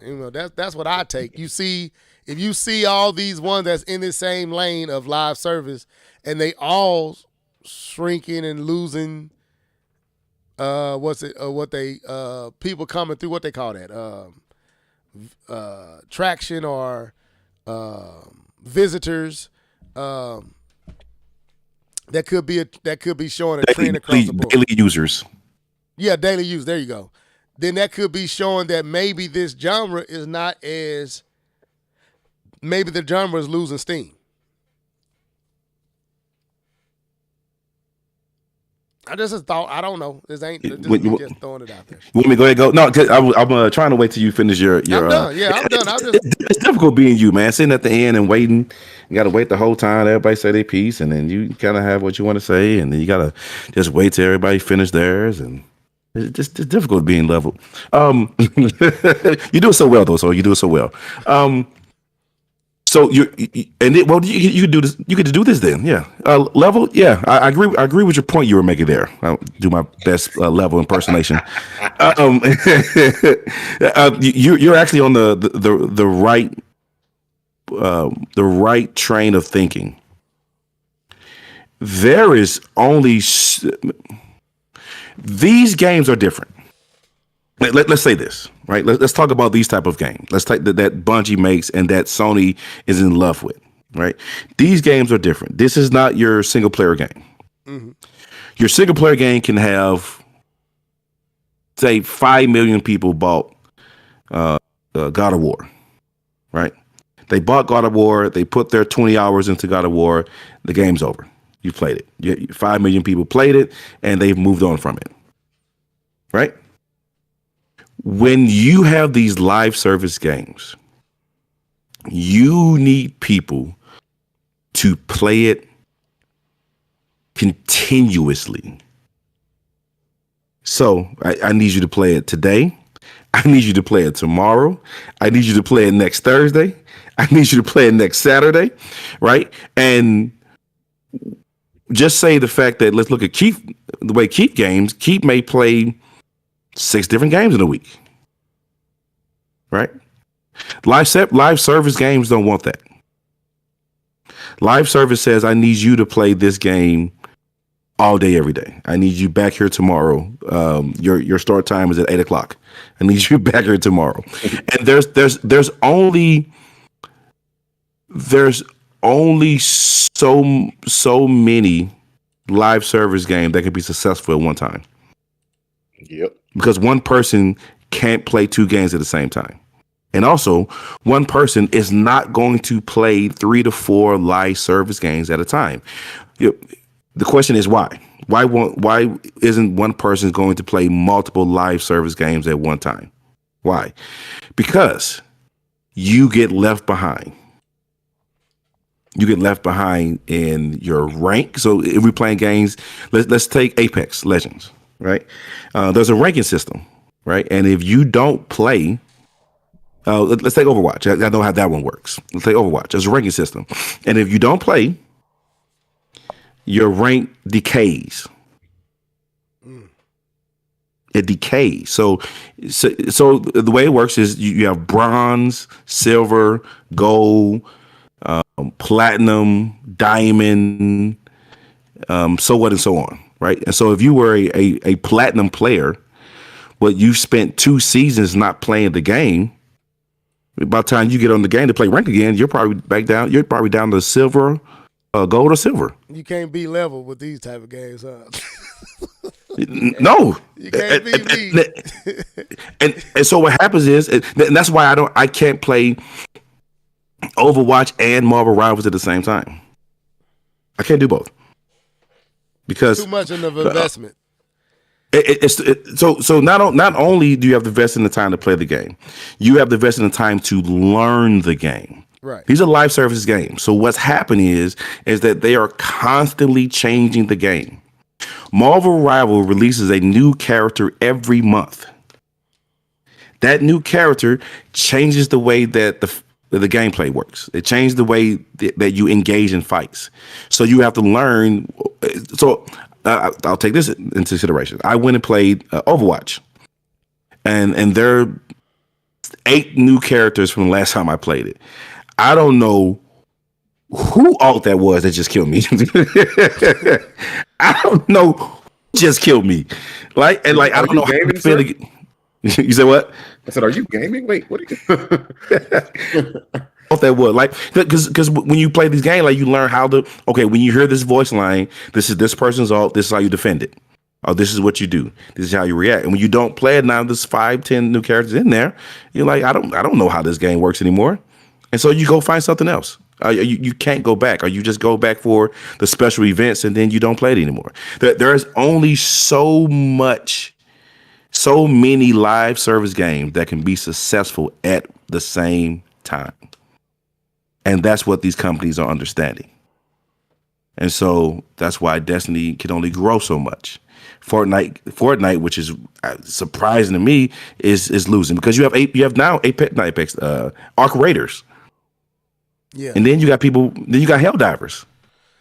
Dang, and then you got say Rivals, and there's so much in this space. Not even talking about the plethora of PC live service games. There's only so much you can do, and these games are constantly changing all the time, and people get bored and they move on to other things. And so I'll say this, and I'll end my point here. Again, Level, you were spot on with this, which I'm giving you your props, sir. What we're seeing with Bungie is all Sony's fault.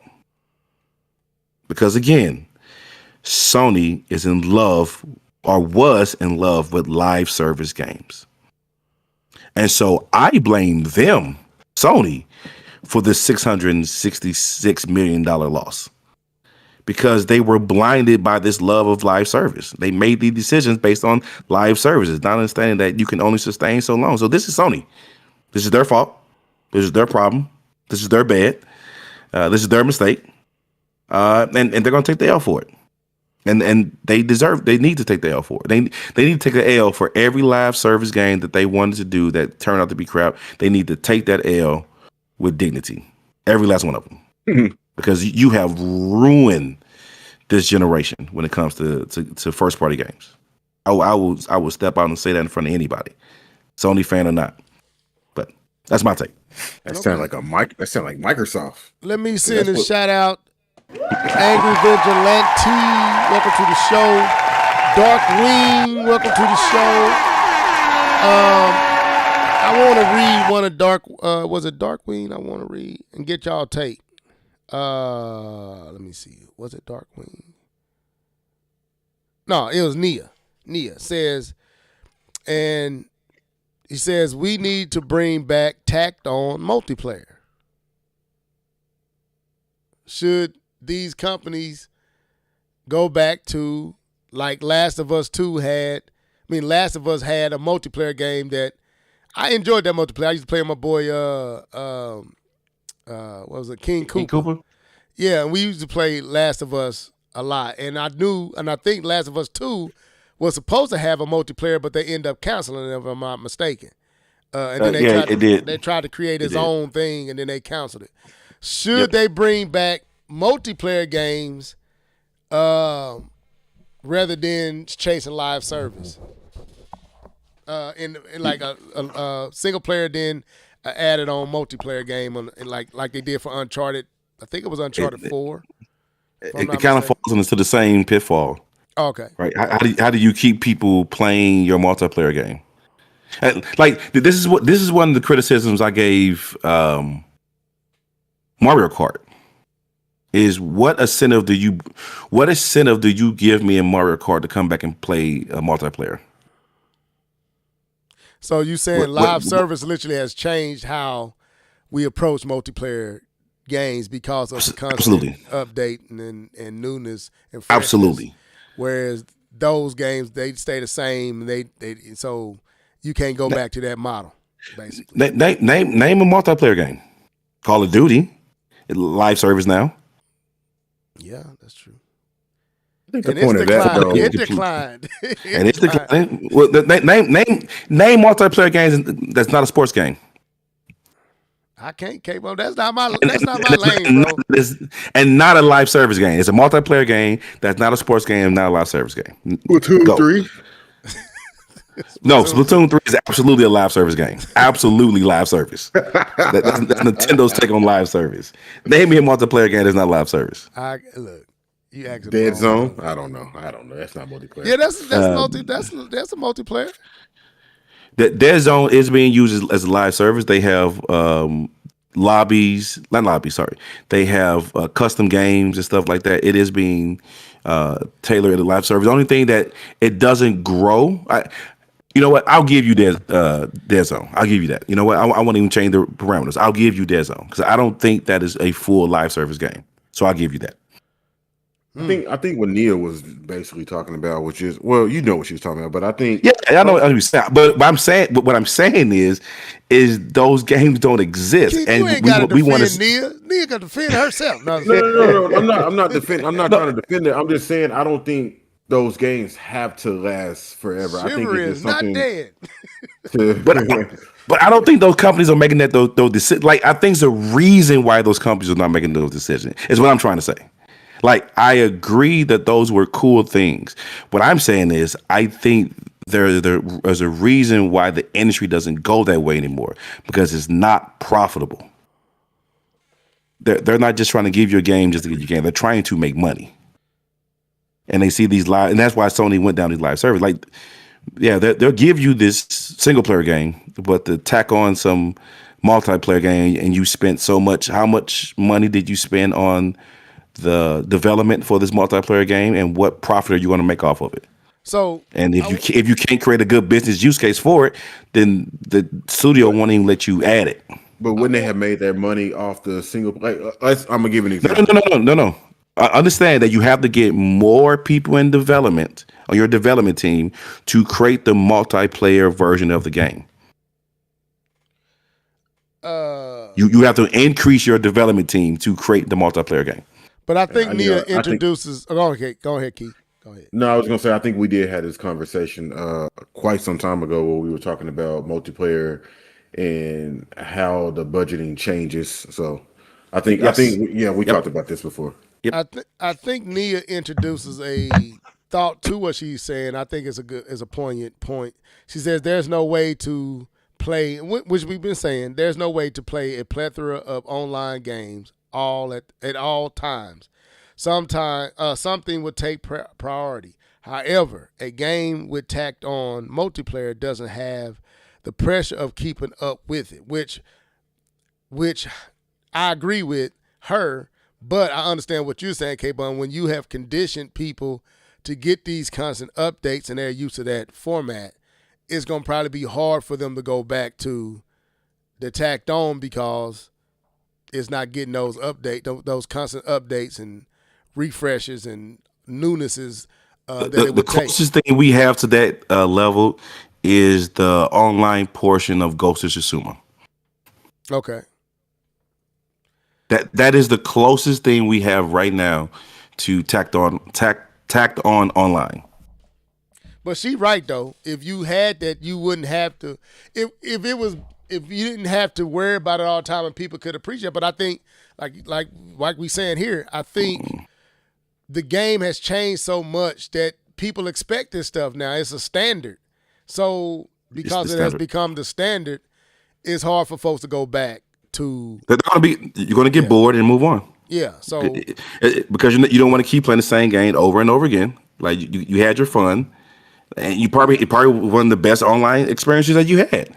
But you're bored now. It's 2 months in and you're bored because they haven't gave you anything new. Time to move on. There's too many other games out there. I would definitely. That's what's going to happen. 007 tacked on multiplayer. I think that would be a good nostalgic thing for IO to do. I think, but I'm not gonna play it forever. I think some games would work. Some games would work. I don't know about all because, like I said, because of how gamers have been conditioned. That's in that world. The people that's actually going to play the multiplayer has been conditioned with live service games. So they're going to be looking for certain services, and when those services are not there, they're going to go to where the services are. So that'll just be wasted. That'll be just a waste of time, and they won't want to spend the money to make the tacked on because you're not going to keep people there to make it worthwhile. So just save that budget. So yeah, I agree with Nia, but I also see what K-Bum is saying as well. So very good point. Any other thoughts? Nia said, my favorite multiplayer experience in the past was Mass Effect 3 Horde mode. I used to love Gears of War's Horde mode. That's fine. But anyway, let's move on. So wait. Nia said, not gonna lie, a Bungie made Killzone would go crazy. I'm just saying. I don't see that unless it didn't pop up on my. Yeah, it's further up. It's further up. Oh, okay, but anyway, so let's move to this last subject. I think we can wrap it up. So, no, we got Square Enix. We got to talk about Square Enix. Hold up. So last week, if you was here, I'm trying to remember. It was Take-Two and Borderlands 4 had made a statement that while they are trying, they're still have plans to release Borderlands 4 on the Switch 2. The Switch 2 is not a system of priority for them as the other two brands are with the PlayStation 5 and with Sony PlayStation and Xbox. So we talked about that, and I'm trying to find this article. Well, Square Enix had something to say, and I want to bring that up. And I had it right here. Why did I lose that? Hold up. Give me a second. Let me find it. It's somewhere in here. Let me see if this one is.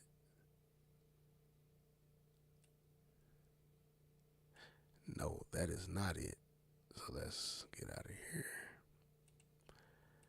So anyway, Square Enix is saying that Switch 2 is very important to their plans for the foreseeable future. Keith, I'm going to bring you in here. I'm going to find this article.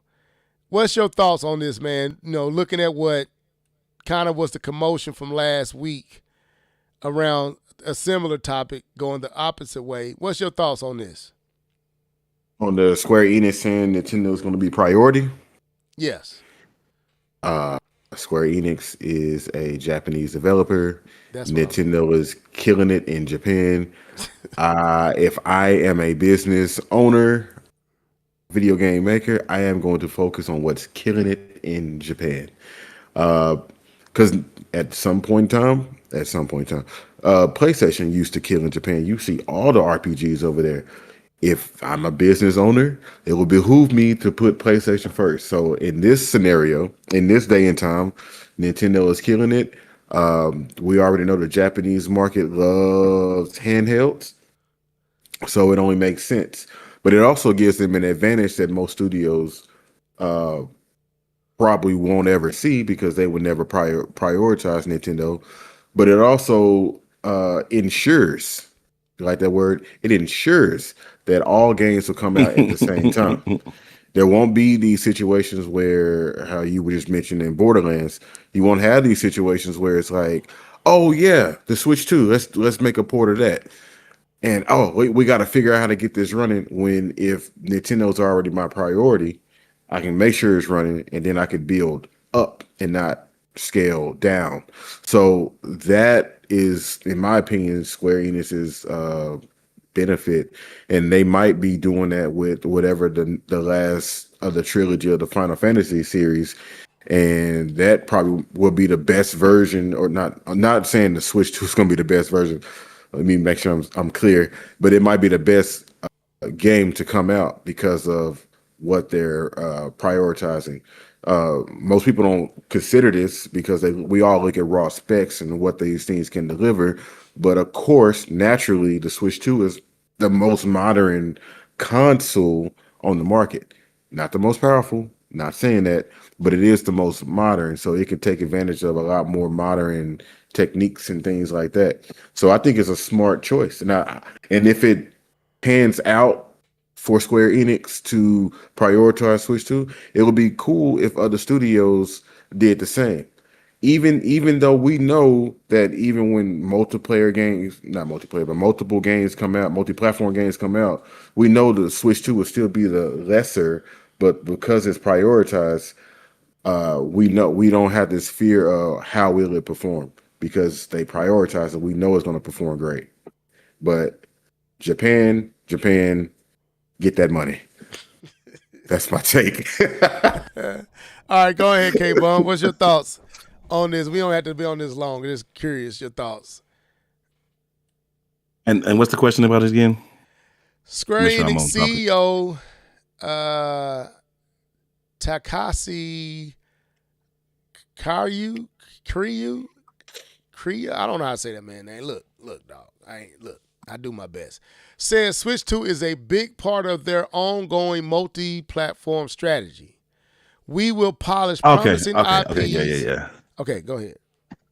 Yeah. No, it's Square. I agree with Keith. Square Enix has to say this. This is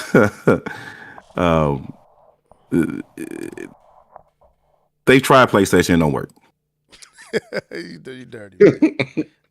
They tried PlayStation, it ain't doing what they need. We need you, Nintendo. We need you, sir. Come and help us out because yeah. So no. I agree with Keith on this one. This is in their warehouse of what they kind of have to do. I don't see no. What I'm saying.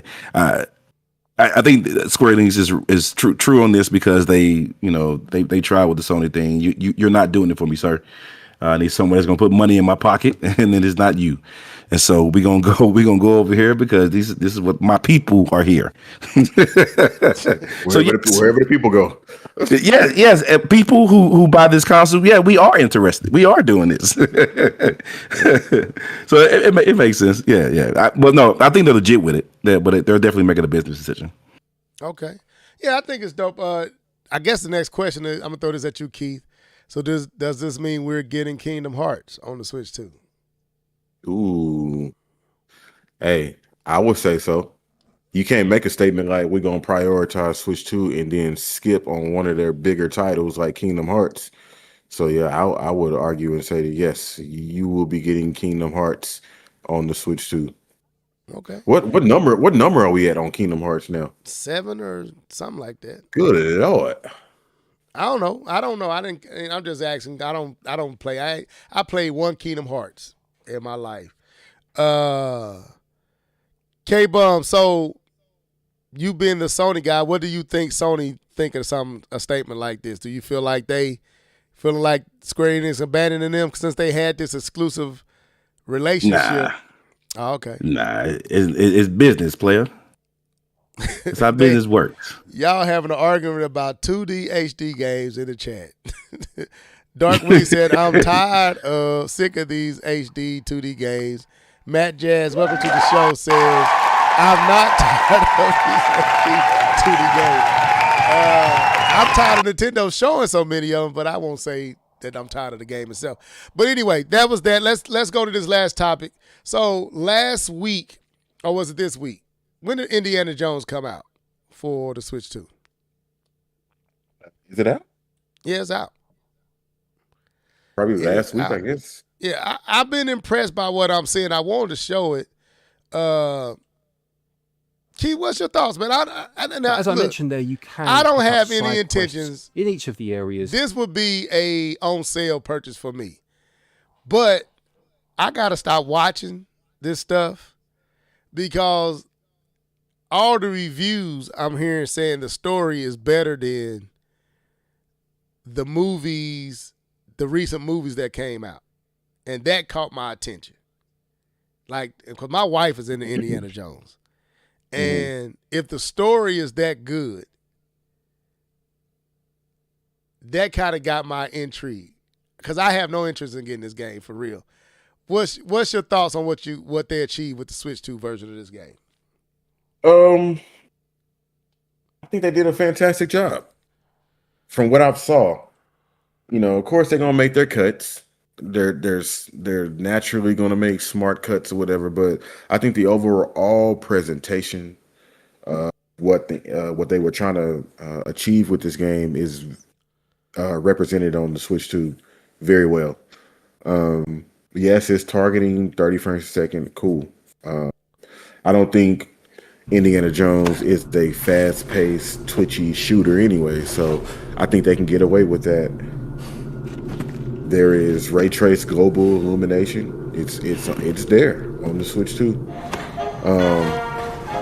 So I think who was it? Machine Games. I think they did a good job. I think they did a good job of putting this game over.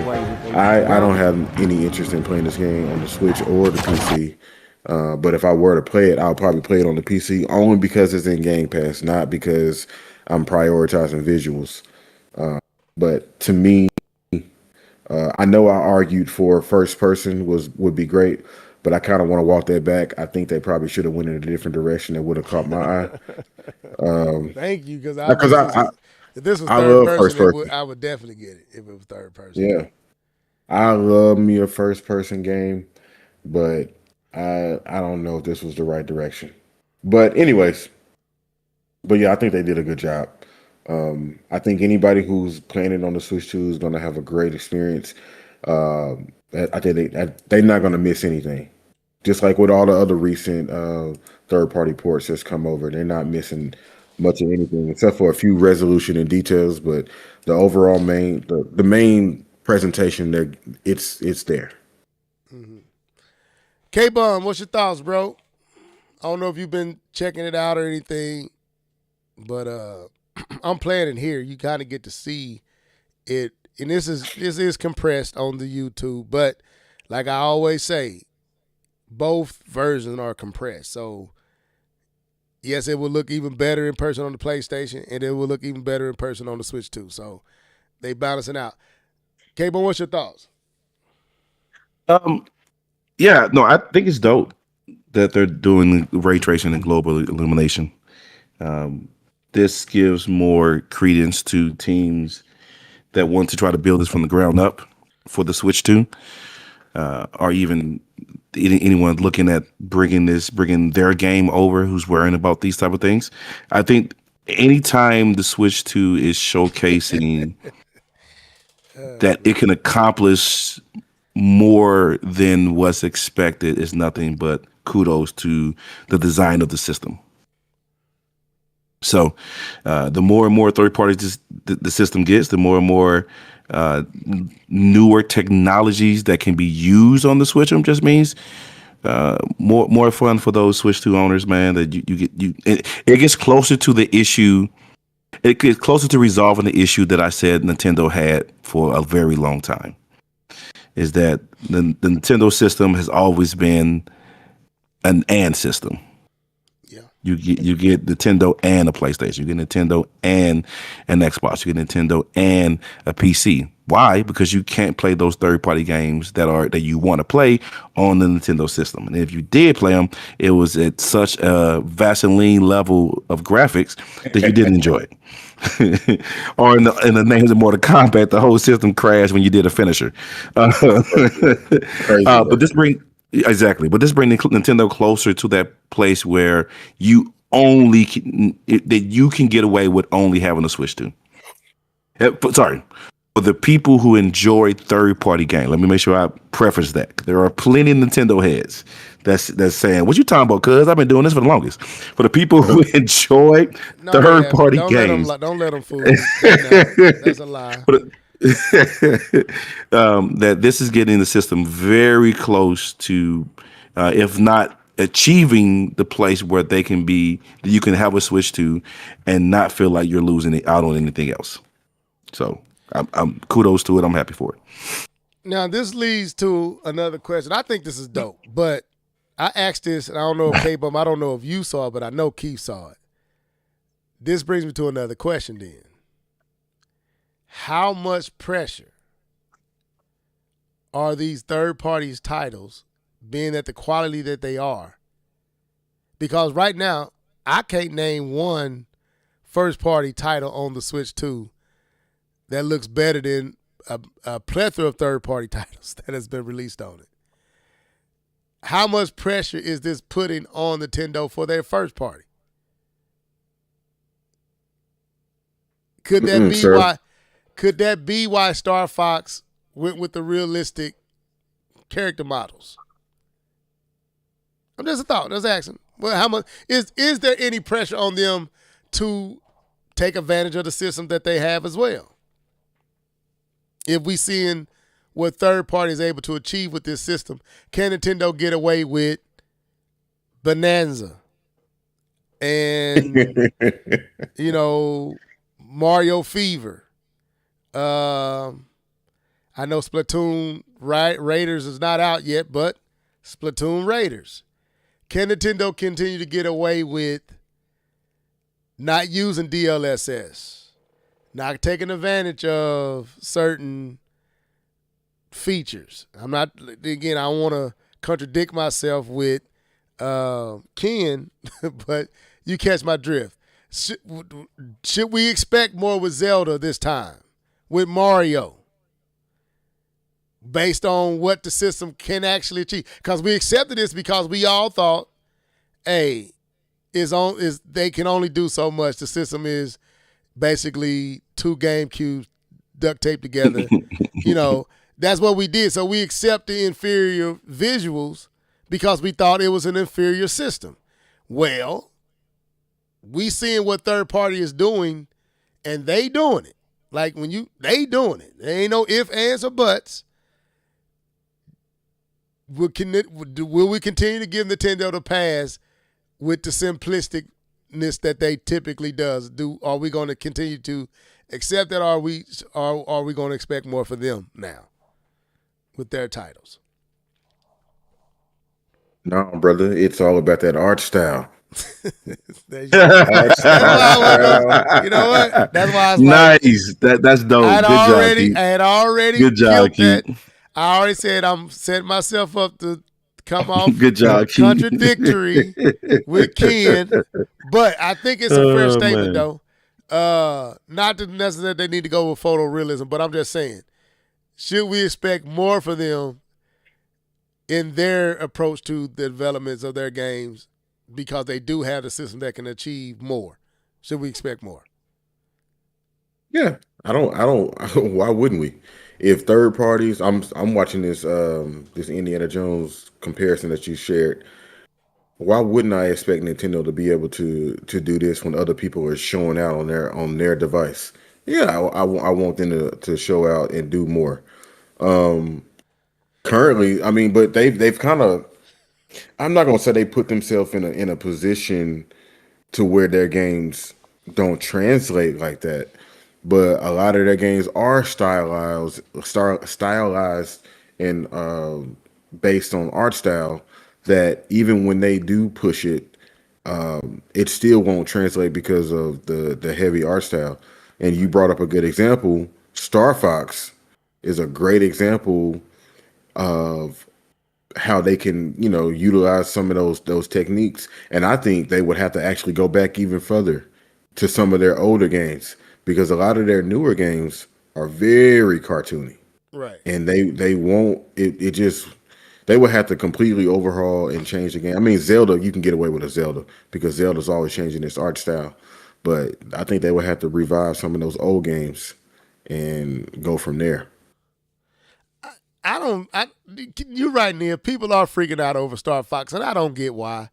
I think sometimes, I don't know. I like how them characters look. I'm not gonna front. I think they look good. The more I see them, the more I appreciate the detail. And I think sometimes that people just hate difference and change, and just for the sake of hating on it. But K-Bum, got any other thoughts on that? I don't forgot the question. What was the question again? Now that we see what the Switch 2 Oh yeah. Okay, sorry. The first party question. I apologize. I'm getting old. My brain stopped working. I don't know. It's hard for me to speak to that because I'm not a Nintendo person. Because I absolutely would say I expect you to do more. But that's me from my perspective. So I guess if I'm wanting to speak just about me, I'll do that, and I'll say, yeah, absolutely. I expect them to step their game up and be able to accomplish and do more. If I think about a regular Nintendo head, I would hope that that's what they're expecting, that they would hold Nintendo to a higher standard, right? That's the whole point of this industry is that not to just sit down and accept whatever they feed us, right? And it's to speak out with as someone actually stated today in the chat, that we need to speak up with our dollar bills, our money, moolah, paper, cash. And I think that's exactly what we should be doing. We should be making those statements with our money. So I think that's a very fair thing to do, to say. That we should expect more when you have shown, maybe not you, but when others have shown more, then yeah, I expect you to do more. Yeah, I'm gonna say with certain titles, I'm expecting more. I want to see, I believe, like, that's why I went back and looked at DK, and I'm here to say Keith called this. I got to give him his kudos. Keith's like, man, I don't know. He kept saying, man, I don't know, man. It don't look good, level. I'm like, man, look. I'm just excited. I'm like, Keith, don't ruin the vibe, right, brother? We got the Switch 2. It looks amazing. No, it didn't, man. It didn't, and I knew it didn't when I was playing it. It was a good game. Don't get me wrong. It was an amazing game. And as you got farther into the game, the stages started to look better and better, but the one thing remained, everything had this weird blurriness to it, and it just didn't look. And I'm like, man, I look at Mario Kart. Mario Kart is a beautiful game, But I can see where, hey, y'all could have pushed this a little farther than what y'all pushed it. Y'all could have did that a little bit better than what y'all did it. And it's like, now this is going to be hypocritical. But no, it's not. Actually, it's not hypocritical. Because I'm not saying that one thing don't have to do with the other. They can go a little bit farther, and I want to see them go farther. And so when I saw Star Fox, I appreciate that because it makes me feel confident that Nintendo, when necessary and when it makes sense, or even Metro Prime 4. Like it has some of the best HDR in a game. You know what I'm saying? How they HDR looked. I want to see more of that. And I want to see them push the games that deserve it, like the Zeldas or, and other games that they got. Go ahead, Keith. I just said it. Oh, okay. So I would like to see how far even if they go with the Breath of the Wild, Tears of the Kingdom art style, we know that they can do a whole lot more now. And I'm going to be honest, I expect them to. And I'm going to be disappointed if they don't. When I know now the system is way beyond what any of us expected it to be at this point. And it can do more than what we expected it could do. And we seeing it. I want to see what Nintendo do from the ground up with this thing. So I'm thankful that the third party is showing what this system could do. That's what my whole thing was with Cyberpunk was. I was glad that they showed out the gate what's possible because they set the tone, in my opinion. Now all the third party pretty much has either matched or exceeded what they have done. And we close to a year in, and we have already seen stuff that we wouldn't have never thought we would see in 3 years of this system. And that's amazing to me. And this third party has really showed what's possible here. And I don't think Nintendo has a choice but to now step up their game as well. So they need, I agree, they need to use the features of the system in-house. They need to be using DLSS. If it got ray tracing in it, take advantage of it. If it can do global illumination, Keith, you hear me? Keith, do you hear me? Use it with your art style. Take advantage of it with your art style. That's what I've been saying the whole time. So, but anyway, I think games like this really speaks volumes. I love watching Digital Foundry them look puzzled and confused. Like, wow, we never saw this happen. But anyway, any final thoughts we can get out of here? I will say this. I told Level this yesterday. I think Nintendo went up and re-uploaded Star Fox, the Ret. If y'all have a chance, go check that out, man. It looks so much better. It looks so much better. I would say play it, but yeah, it does. It actually does, because I remember watching it the day that it uploaded on there, and it was I was like, man, this doesn't look good. And I think they changed all of them, Keith. I think all the videos on there have been redone because Madden looks better on there, and other games that I was watching the videos, they all look noticeably better. So I think Nintendo may have done something. I don't know, but it seemed like they may have. But with that being said, that was the show for tonight.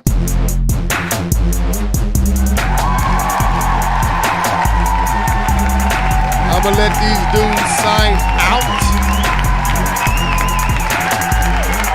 Starting with Mr. Norris. Go ahead, bro. another week. No huge Nintendo news, I don't think. But it was still a good week nonetheless. Appreciate everybody showing up and showing out in the comment section. I'm gonna have to go back and read that conversation that Level was talking about the HD 2D, because I'm definitely looking forward to playing Elliot. I think it's in June. Okay. But anyways, man, I hope y'all have a great weekend and be safe, and see you on the next one. Come on, K-Bum. Yes, sir. Yes, sir. I enjoyed today. It was fun. I got a chance to be Level for a minute. I was thought it was a good day. We can be level. But no, I enjoyed the podcast. I don't know how to take it.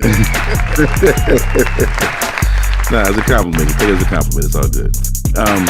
No, but I enjoyed the podcast. I enjoyed the comment section. Thank you guys for coming through and being there with us, keeping us honest and on point. Thank you. We appreciate that.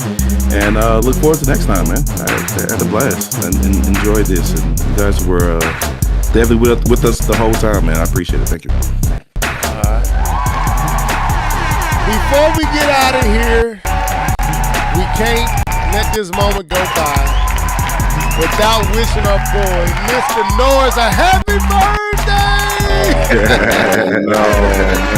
Yeah, man. How I feel to be a little bit older, bro. Oh man, I was at the conference that I went to. I was walking down these steps and I could feel every step in my knee. I was like, good Lord. I was like, oh, my knees need to wake up or something. What's going on? I don't know who put that montage of yours on Facebook together. It popped up on my timeline. I'm like, Norris don't never pop up on my timeline. Look at him smiling with his kids. I'm like, this brother look happy. Happy birthday, Mr. Norris. But anyway. He was like, she gonna be mad at me. I was like, I just tell everybody, I say thank you. I appreciate it. So that means you be getting all my stuff on Facebook, don't you? If it pop up, but I ain't always on Facebook. So. Oh, okay. I'm not on there a lot either. I'm like, man, my messages be up there, man. I'm like, oh, man, he listened to me preach. Anyway, thank y'all for tuning in on tonight. You know, K-Bum got a message up. I might find it and shoot it your way. I might put it up on our channel. Everybody can hear K-Bum preach. With that being said, we thank y'all for tuning in. Everybody that kept us company in the comment section. We'll be back next week, same time, same place, doing the same thing that we always do, in the same seats, in our same houses, with the same microphones, except for K-Bum, because he got a couple of earphones that don't be charged up. But we'll be back doing what we always do. Till then, y'all be blessed, stay safe. Yeah. To the deuces, peace. But we got smacked. But we got smacked. But we got smashed,